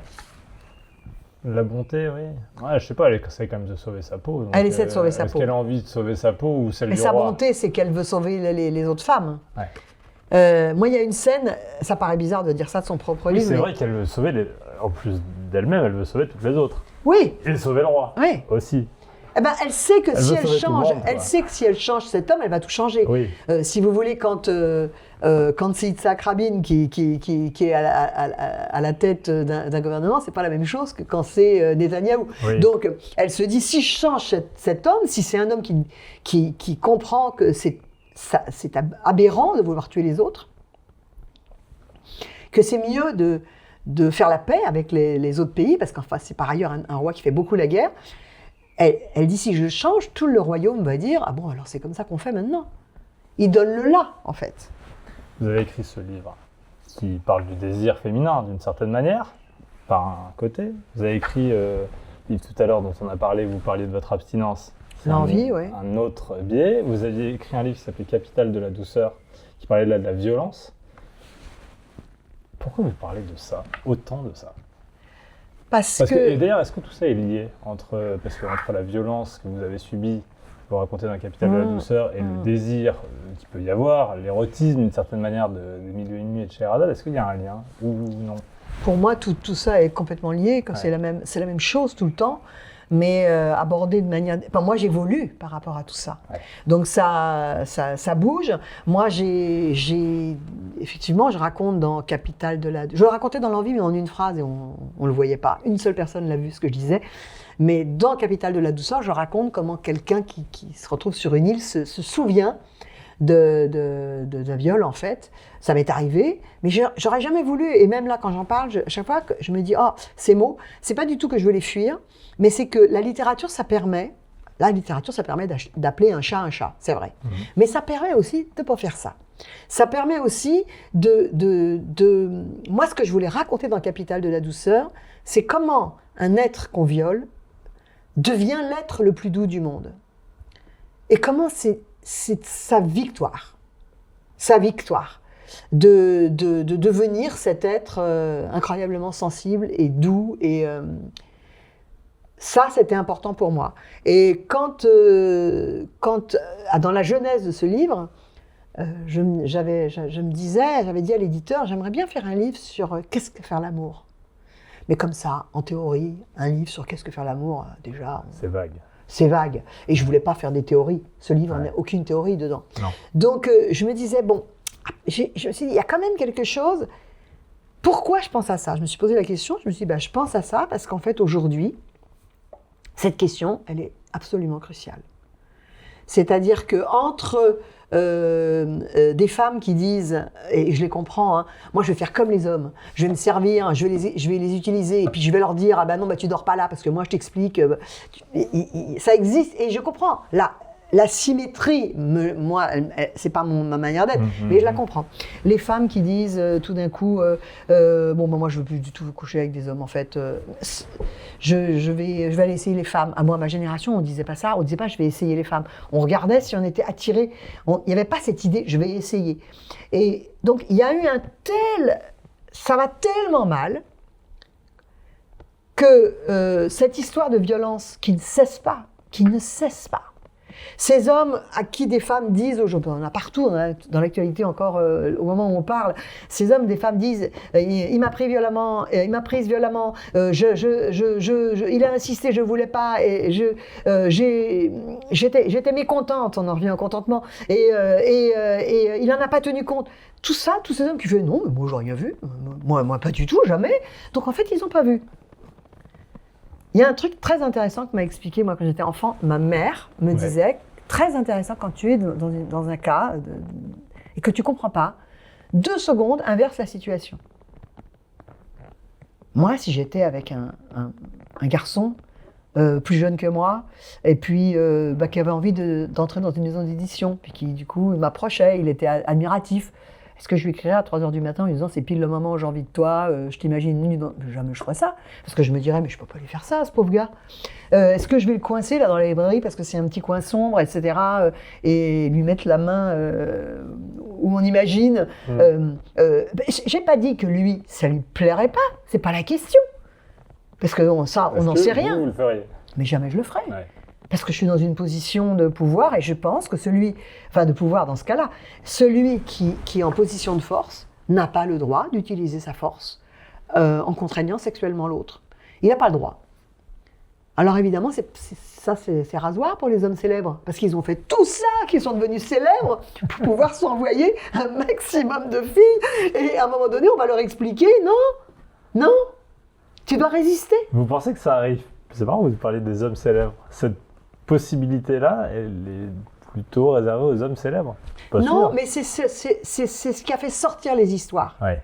Après, il y a une femme qui a dit « mon patron à la caisse ». Après, il y a une femme qui a dit le contremaître. Après, et MeToo. Voilà, il y a le MeToo qui explose. Oui. Mais ça part de ça. Ça part de ça. Ouais. Ça part en plus, ça part des comédiennes. Donc la comédienne, historiquement, c'est une femme. Les comédiennes, elles étaient considérées comme des prostituées quand jadis, elles n'en étaient pas. C'était pas des courtisanes carrément. Donc et la comédienne aujourd'hui, c'est elle est jolie, elle est sexy. Elle a forcément envie de réussir. Je ne vois pas pourquoi elle n'aurait pas envie de réussir. Et on a vu qu'à Hollywood, si on lit l'histoire, ici il y a Hollywood Oral History, là, quelque part par là. Ah oui? Oui, on pourrait le trouver, peut-être. Ça va être dur à trouver, mais il est là. Il y en a des livres, ouais. Qui raconte toute l'histoire d'Hollywood. Et évidemment, toutes les femmes passaient à la casserole. Ouais. Et pas parce que certaines l'utilisaient et le voulaient.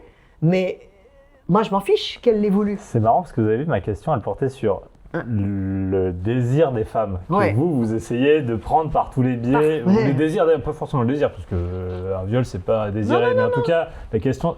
Et vous revenez sur les hommes. Parce que je pense que cette question de la contrainte, elle est absolument déterminante aujourd'hui. Ouais. Voilà. On avance? On continue?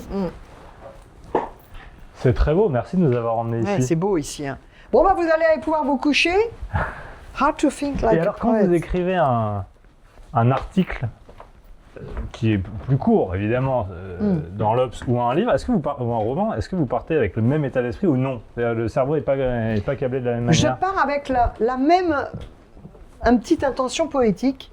Toujours, c'est un peu poétique. D'accord. Mais dans un livre, il y a il y a comment dire, c'est un travail de couture, quoi. Il faut, on réfléchit tout le temps à ça, c'est là. Il faut placer les éléments en permanence.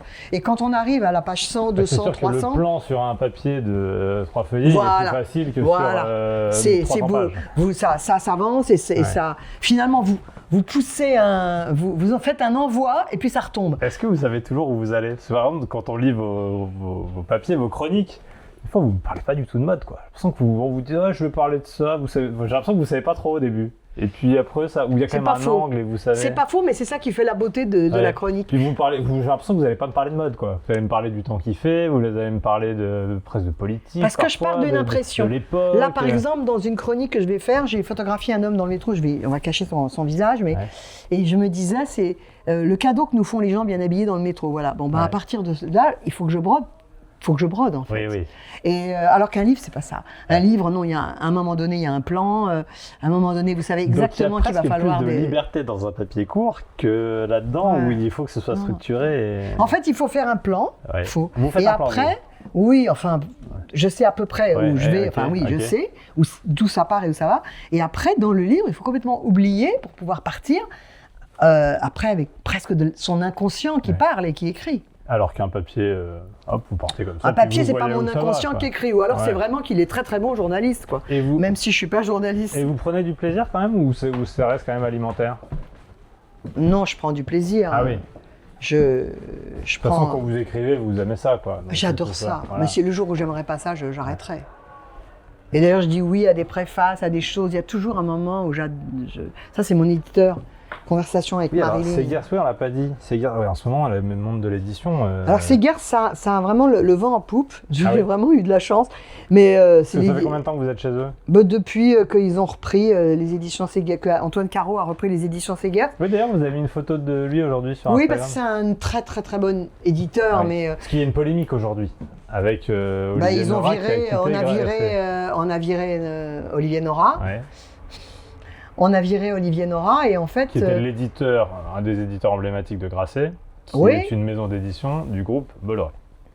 Donc en fait, alors il y a des histoires politiques là-dedans, mais la réalité c'est que c'est un des meilleurs éditeurs de France. Donc et qu'est-ce que c'est un bon éditeur?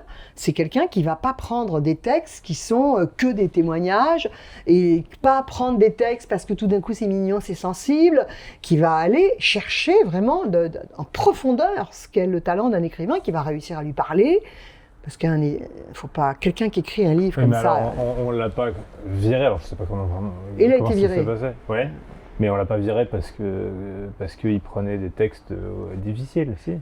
Non, je pense qu'on l'a viré parce qu'il prenait les textes qu'il avait envie de prendre et qu'on voulait mettre à la place quelqu'un qui va. Mais Grasset est une maison d'édition de romans. Plutôt pas forcément de témoignages comme d'autres maisons qui ont pris les livres de Bardella, de Villiers et les autres, non? Oui, mais le roman pourrait tout à fait se retrouver, tout d'un coup, être très réactionnaire. Ça pourrait arriver. Il y a des romans réactionnaires, ça existe, il y en a d'ailleurs. Mais il y en a des géniaux, des romans réactionnaires. Oui, complètement. Mais en fait... Mais ce que vous craignez, c'est qu'une maison d'édition, par exemple, ne fasse plus que ça. Il y en a même sous le règne de Nora, il y a des livres que moi j'aime pas et que je trouve... qui me plaisent pas et que je trouve pas... Mais c'est tant mieux. Mais je sais qu'on a là affaire à un homme qui a une vision assez pure de la littérature. Voilà. J'ai peur que tout d'un coup Grasset devienne quelque chose de plus efficace, si je puis dire, avec plus de témoignages, plus de choses comme ça. Bon, c'est ma peur, hein. On verra. À suivre. Ouais. Allez, on a un dernier lieu à visiter. Bon, nous on a fini. Messieurs. Il est parti Il est parti, Merci beaucoup. Merci beaucoup. Mais tellement sympa d'être resté là. Hein. Est-ce que la porte va s'ouvrir? Salut. Génial. Merci beaucoup. Merci. Sophie, notre carrosse est avancé. Je vous laisse monter. On a un carrosse. Attention, Julien. Bonjour. Et je vous présente Guillaume. Bonjour Guillaume. Vous avez un peu d'eau sur votre gauche. Mettez-vous à l'aise. Ça va être bien, un peu de flotte. Parce qu'on cause. On a parlé là, comme des fous. C'est vrai, hein. Mais c'est pas fini, hein. J'ai encore plein de questions. J'ai 1001 questions. Mais je peux pas vous faire rire quand vous buvez parce que ça sera un problème. Il a 1001 questions. Vous êtes né où? Je suis née à Paris, dans le 14e arrondissement. Et alors vous êtes, vous en parlez beaucoup, mais d'une famille arménienne. Alors l'Arménie, avec les personnages que vous... Bon, là, ici, votre tante, mais j'ai l'impression que toute votre famille, ce ne sont que des personnages. Ou vous en faites des personnages quand vous parlez d'eux et que vous les racontez?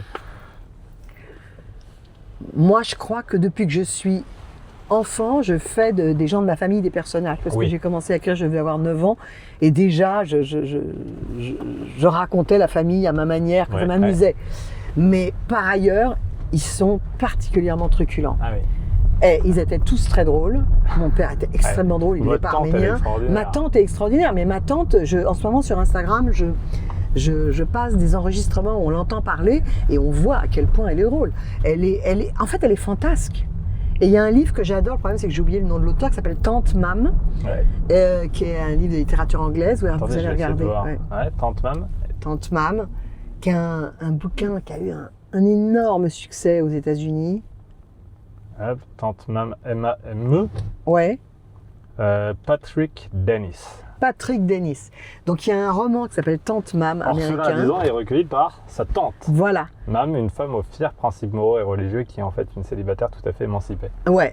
En fait, on le met avec sa tante pour qu'il soit un peu élevé. Ils sont très riches. Et la tante est complètement dingo. Elle se drogue. C'est Tata Yo-Yo, quoi. Elle est extraordinaire.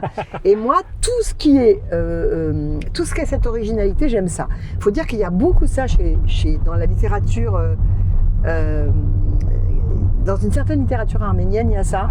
Il y a un écrivain américain qui est arménien, mais qui est écrit en anglais, qui s'appelle William Saroyan, où il chronique sa famille, et c'est vraiment très truculent. J'adore Woody Allen. Bon, maintenant, on n'a plus le droit de dire qu'on adore Woody Allen. Et voilà. Mais c'est trop tard, c'est fait. Bouquin, film extraordinaire. Et j'aime bien ça, cette espèce de folie dans la famille, quoi.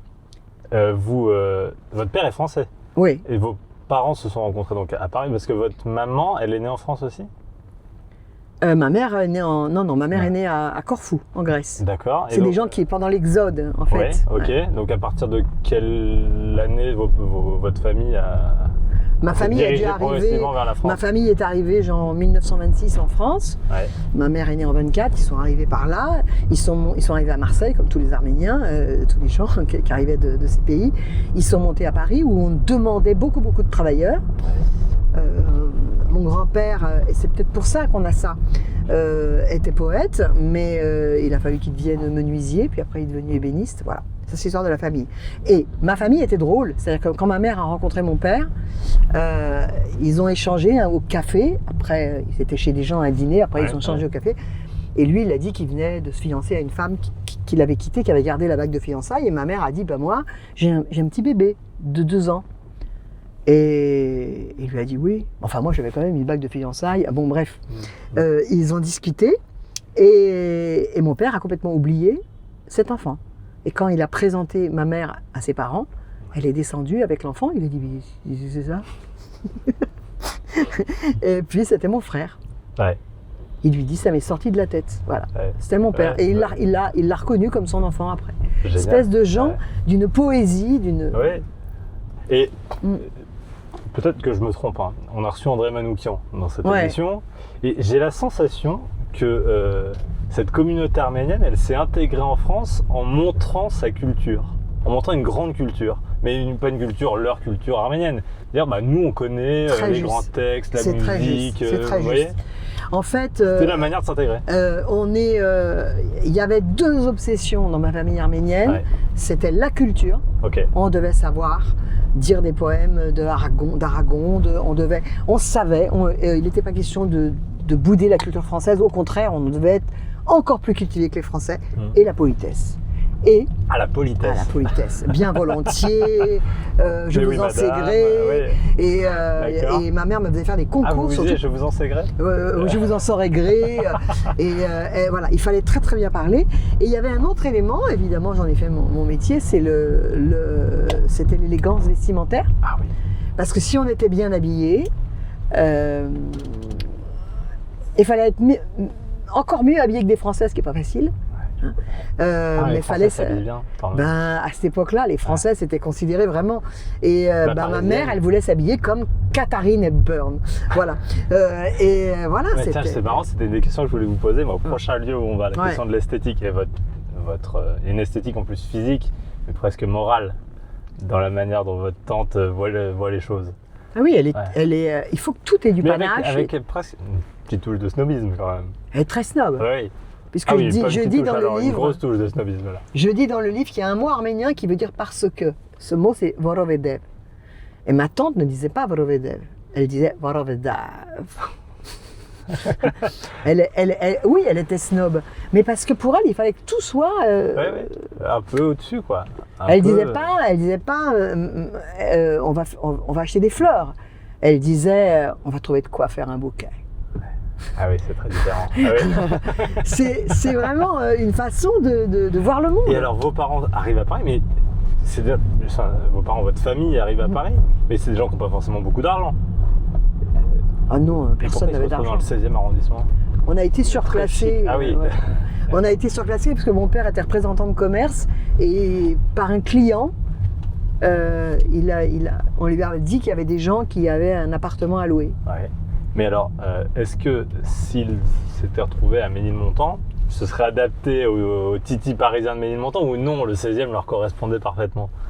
Est-ce qu'ils se sont glissés dans la peau du bourgeois du 16e ou est-ce que c'est ce qu'ils étaient profondément? Je pense que ça n'aurait rien changé parce que toute une partie de ma famille arménienne qui n'a pas du tout vécu dans le 16e était quand même, ils étaient super chics quoi. Ouais. Vous êtes de quelle origine, vous? Moi, j'ai un papa haut-alpin, des Hautes-Alpes, et une maman qui a un papa tunisien. Et que vous avez été élevé Non, moi j'ai été élevé en Haute-Savoie. Non, pas vraiment. Pas vraiment? Non, on s'en foutait. Ah, vous êtes chic pourtant. Ah, c'est gentil, merci. Donc vous voyez, c'est quelque chose qui vient d'un goût. Comme ça, je dis pas, je vous serai gré. Je vous en saurai gré. Je vous en saurai gré, je m'entraînerai. Mais il faut trouver la situation pour dire un truc comme ça quand même. Et je revois ma tante un jour où je disais ça dépend. Et quelqu'un dit qu'est-ce qu'elle dit? Et ma tante se tourne et dit Sophie, elle dit que c'est aléatoire. C'est-à-dire que c'était extraordinaire. Donc il faut trouver le bon mot. Oui, on ne dit pas par contre.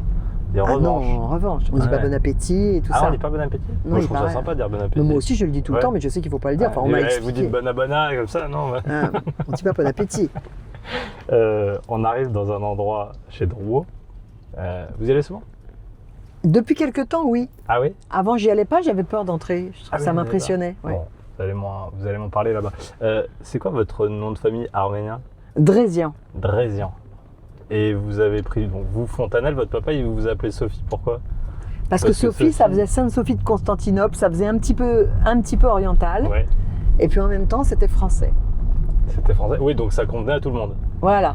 Et votre papa, est-ce que lui, il parle arménien, par exemple? Non, lui, il était français. Oui, mais il a essayé, Non, du tout. Ah, oui. Du tout. Et vous?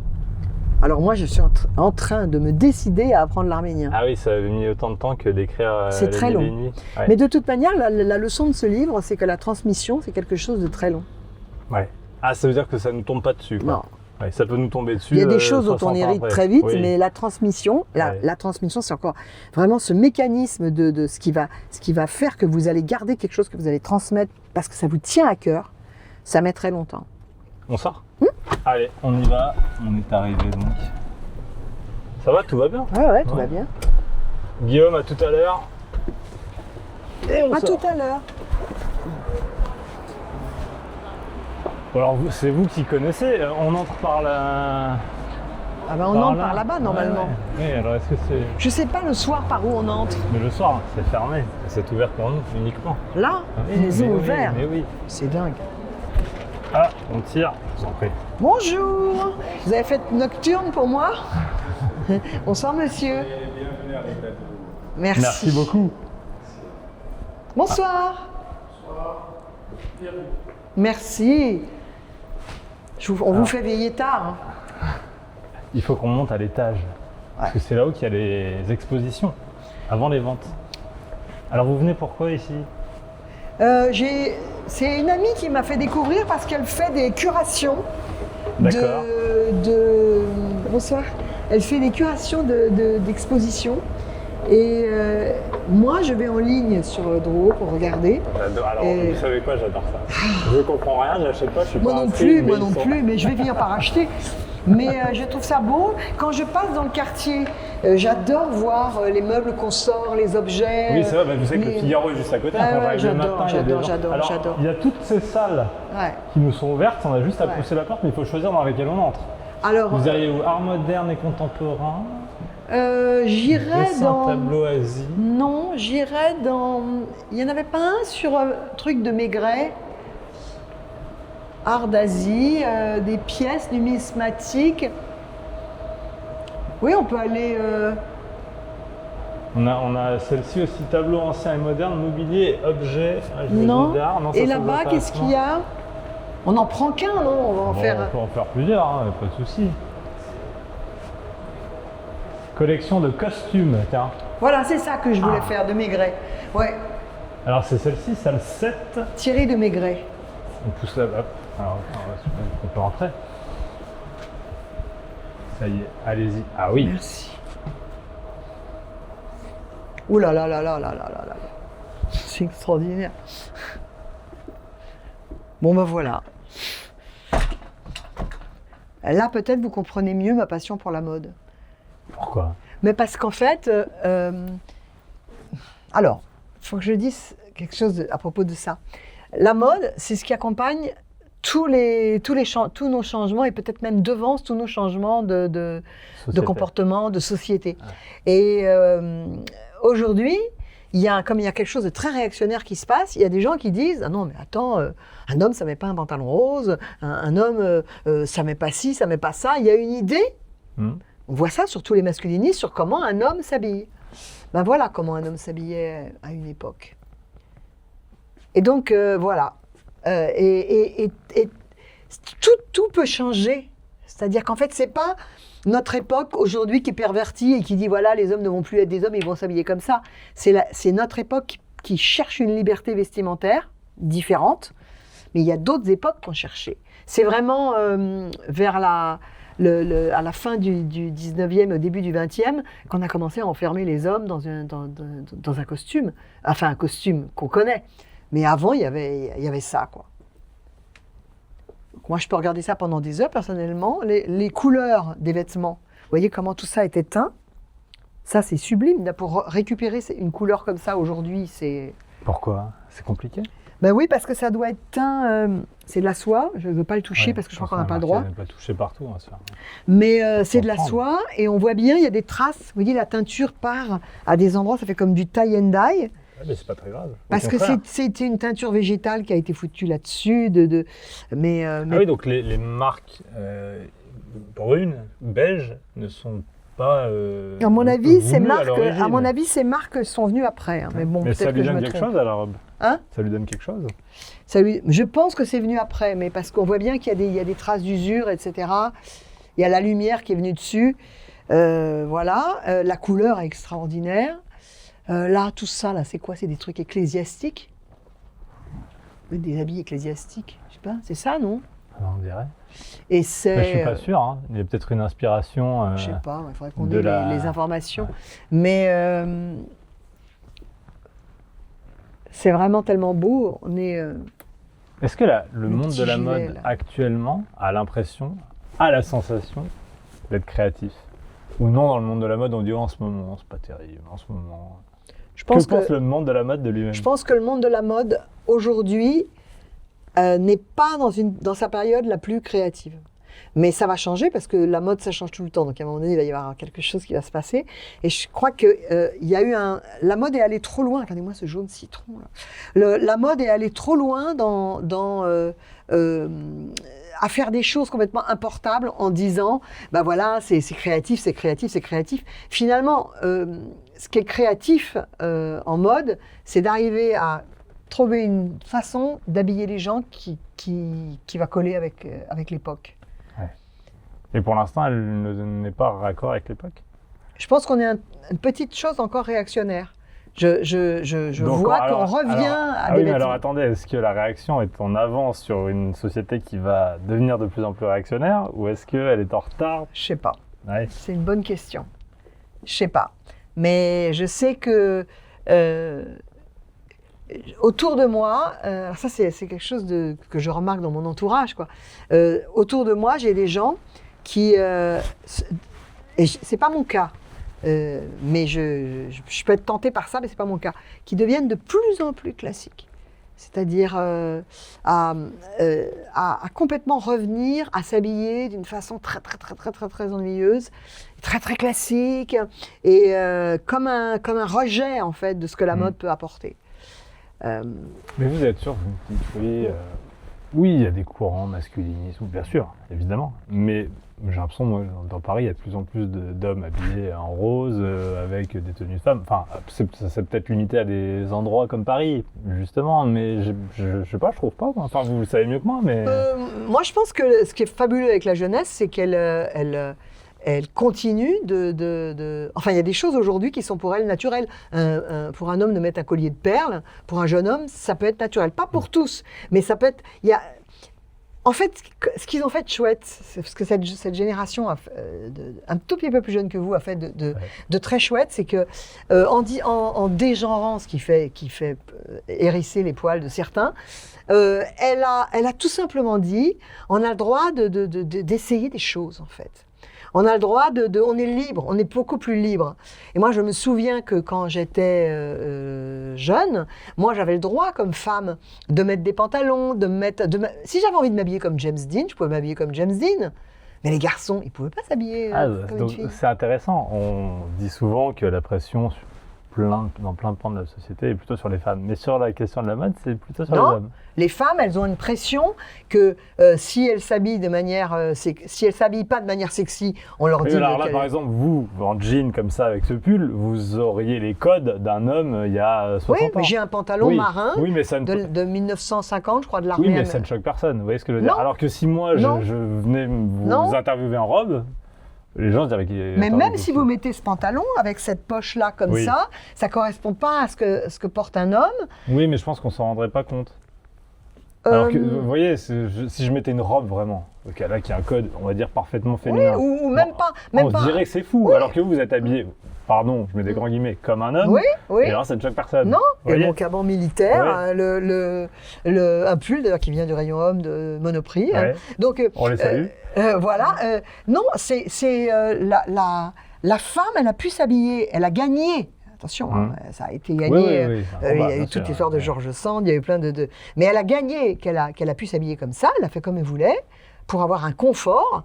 Et l'homme, on voit bien que... moi, j'ai 2 neveux, j'en ai un, quand il était plus jeune, j'arrivais à lui faire mettre des choses à fleurs, enfin des trucs un peu, une chemise en Liberty, des trucs comme ça. Puis à un moment donné, il a commencé, ça revient un peu, il a commencé à... Il a résisté. Il a fait un petit peu en arrière. Voilà, il a résisté. C'était comme si ça allait un tout petit peu entamer sa masculinité. Est-ce que vous me dites, oui, la mode en ce moment, c'est pas la plus créative. Est-ce que c'est pas l'apanage de toutes les générations de dire ça? Oui, en ce moment, c'est pas top, mais c'était mieux avant. Mais il y a quand même eu des époques où, si vous voulez, dans les années 80, arrivent d'un coup les Japonais. Oui. Avec Yamamoto.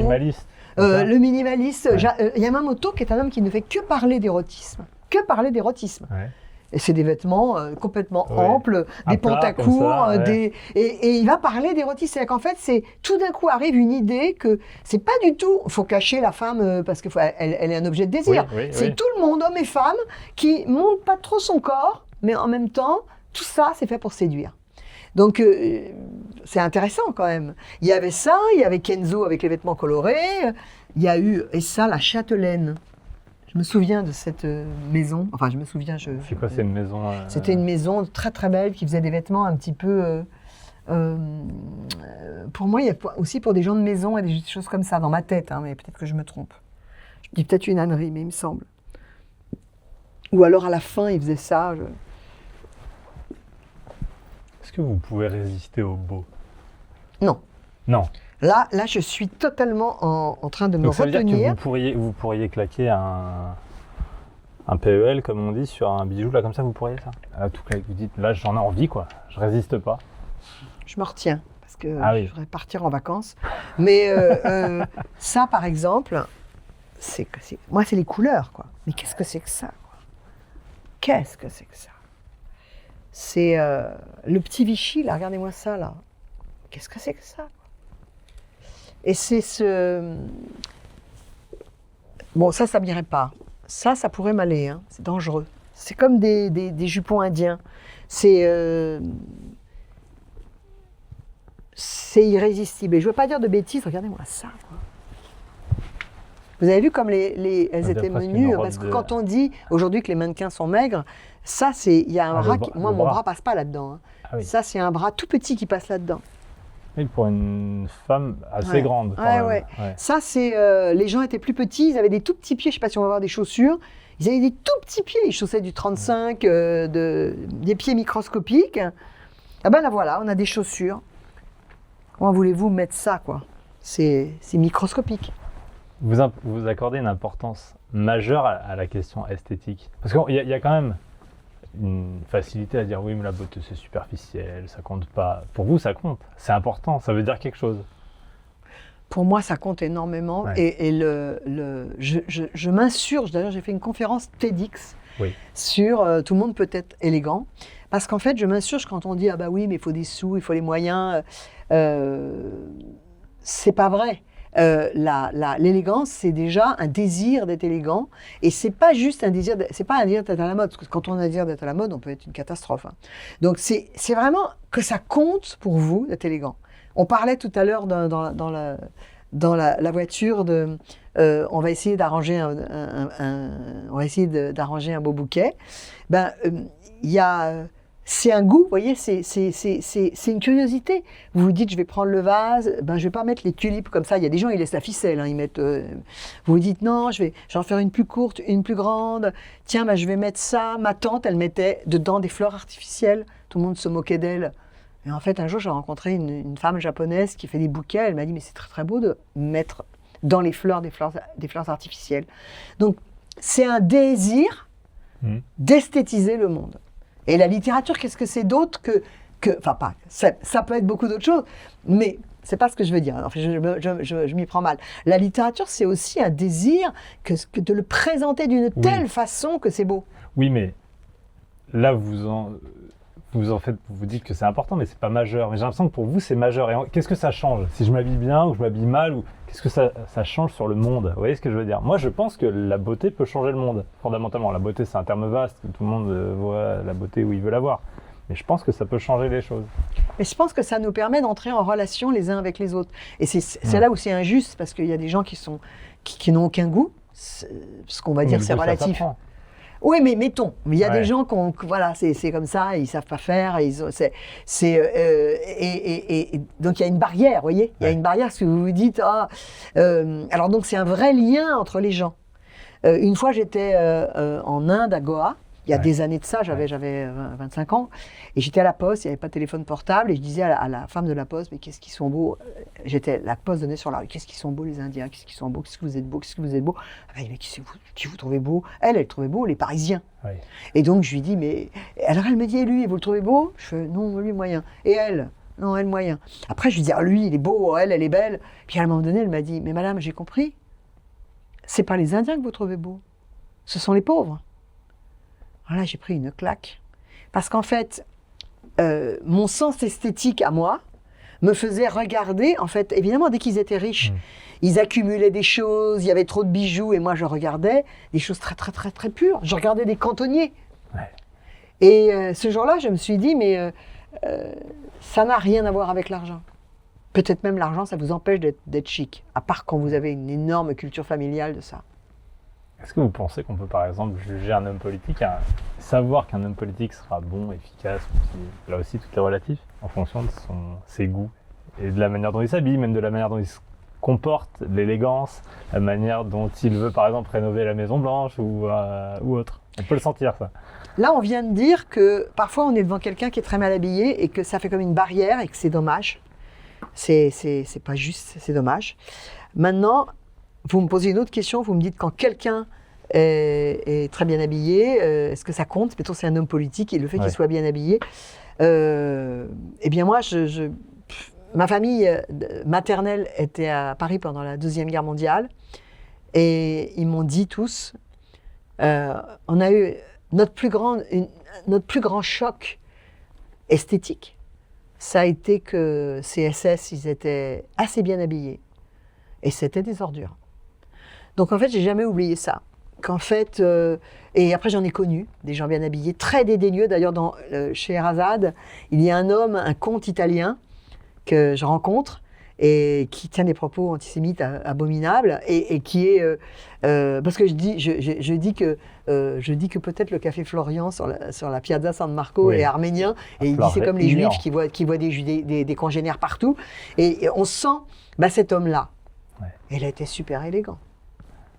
Avec cette espèce de dédain Oui, mais regardez, aujourd'hui, je suis d'accord avec vous, mais quand on voit les dictateurs, pour certains, le terme est peut-être trop fort, mais je vois Poutine, je vois Trump, j'ai pas l'impression qu'ils ont un goût très sûr, quoi. Et je pense que les Français se disent, son arc de triomphe, là, 79 mètres de haut, franchement... Non, alors maintenant, il y a aussi une histoire d'époque. C'est que... est-ce que c'est encore quelque chose? Est-ce que ça se perd pas? Est-ce qu'il y a eu une époque où tout le monde était très élégant? Oui. Hein? Et est-ce que c'est pas quelque chose qui est en train tout simplement de disparaître? Moi, je crois que ça va revenir très fort, parce qu'en mode, tout ce qui disparaît revient très fort. Et je vois bien qu'un jour, j'étais à une terrasse de café, et il y a quelqu'un qui passe avec vraiment un pantalon qui lui tombait, enfin vraiment, il n'était pas du tout... Moi, j'adore les pantalons baggy qui descendent comme ça, mais il était vraiment pas chic. Et quelqu'un m'a dit, lui, c'est vraiment la classe. Je me suis dit, alors, donc ça veut dire qu'on est arrivé dans un autre monde, où on est passé d'hommes qui étaient vraiment chics, comme Kennedy, par exemple, où on disait, lui, c'est vraiment la classe, à celui-là qui passe, et on dit, c'est vraiment la classe. Mais Obama, c'est vraiment la classe. On en parlait. Ouais.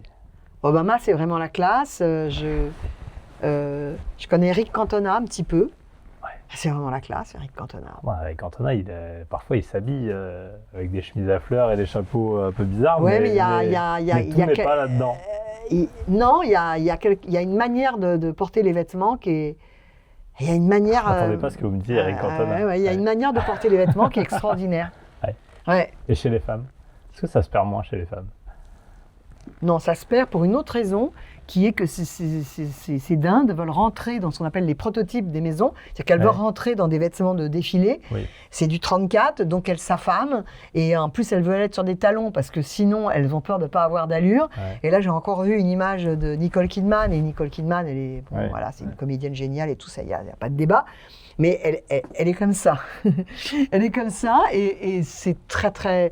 on ne peut pas être élégant quand on ne sait pas marcher. Ah oui.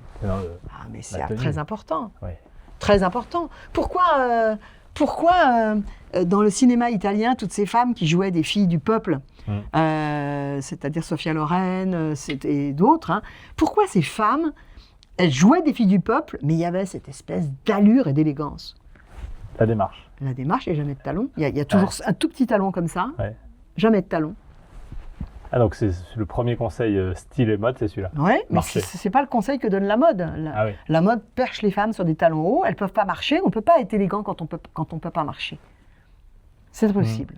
Donc le talon, ou un petit talon, à la Françoise d'Orléac, dans Belle de jour, tout ça, c'est de neuf, mais il y a des petits talons comme ça, dans L'Homme de Rio, c'est un petit talon comme ça. Ouais, des petits talons.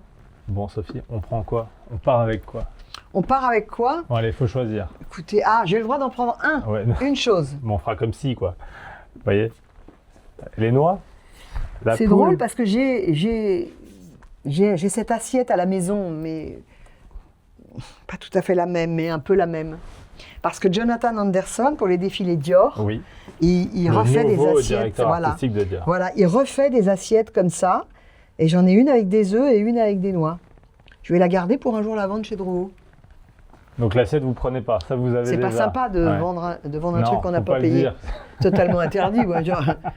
Et là, Oui, qu'est-ce pourquoi? qu'on... Parce qu'on vous les offre, on vous appâte. C'était l'invitation du défilé. Ah oui, parce que les invitations, c'est toujours quelque chose d'un peu original. Voilà. Comme la cassette tout à l'heure à Balenciaga. Et là, vous voyez, la fille qui commence à devenir... C'est comme ils avaient des tout petits pieds, ils étaient beaucoup plus petits que nous, et ça, c'était leur tasse à café. Bien sûr, parce qu'ils avaient des toutes petites Maintenant, bouches. je vais vous faire croire n'importe quoi. Voilà, ils avaient des toutes petites bouches. Et des tout petits doigts pour rentrer. Toutes petites bouches. Oui. Voilà. Et ça, c'était une grosse malle Vuitton, quoi. Ah, oui, bah oui, mais pour une toute petite voiture. Non, alors, là, vous pourriez partir sur la vaisselle. Parce que... Non, je pars pas sur la vaisselle, je pars sur un vêtement. Parce que l'esthétique... Ah oui, non, vous partez sur un vêtement. Je pars sur un vêtement et je pars sur un vêtement et je prends ça. Ouais. Et... Vous êtes prêt à monter à combien, là? On n'a aucune idée de ce que ça... Si, on peut savoir, sur le catalogue, par exemple. Non seulement je suis prête à monter quand même un peu, ouais. Attendez, mais en plus, je suis prête à la démonter pour me faire un jupon qui maille, parce que là, encore une fois... Mais attendez, mais ça, ce serait c'est le lot blasphématoire, hein, presque. C'est le lot 24-4. Attendez, je me trouve pas là. Tac. Non, je suis pas dessus. 24-4 Thierry de Maigret.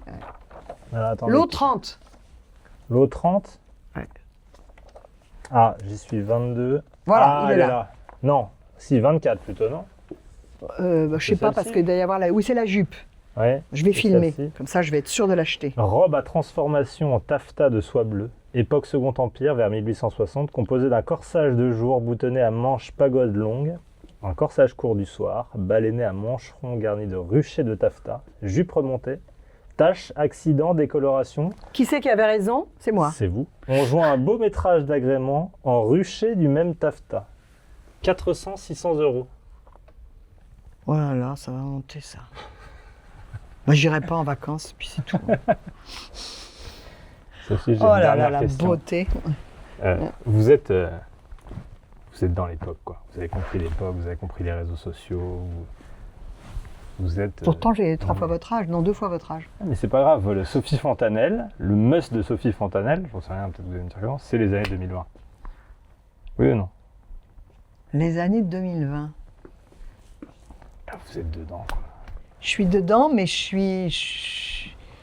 Ouais, c'est intéressant, parce que parfois je me dis 2030, ça va donner quoi? Ah ben voilà, c'était ma question. Ouais. Parce que là, vous avez compris l'époque. Je trouve que vous l'avez saisi, vous représentez quelque chose. Ouais. Les femmes de toutes les générations vous suivent sur les réseaux sociaux.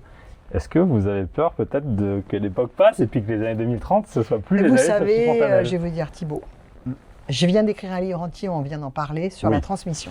Il est là. Il est là, mon livre, il côtoie le dos. Ah oui, je vous la ferai, la dédicace après.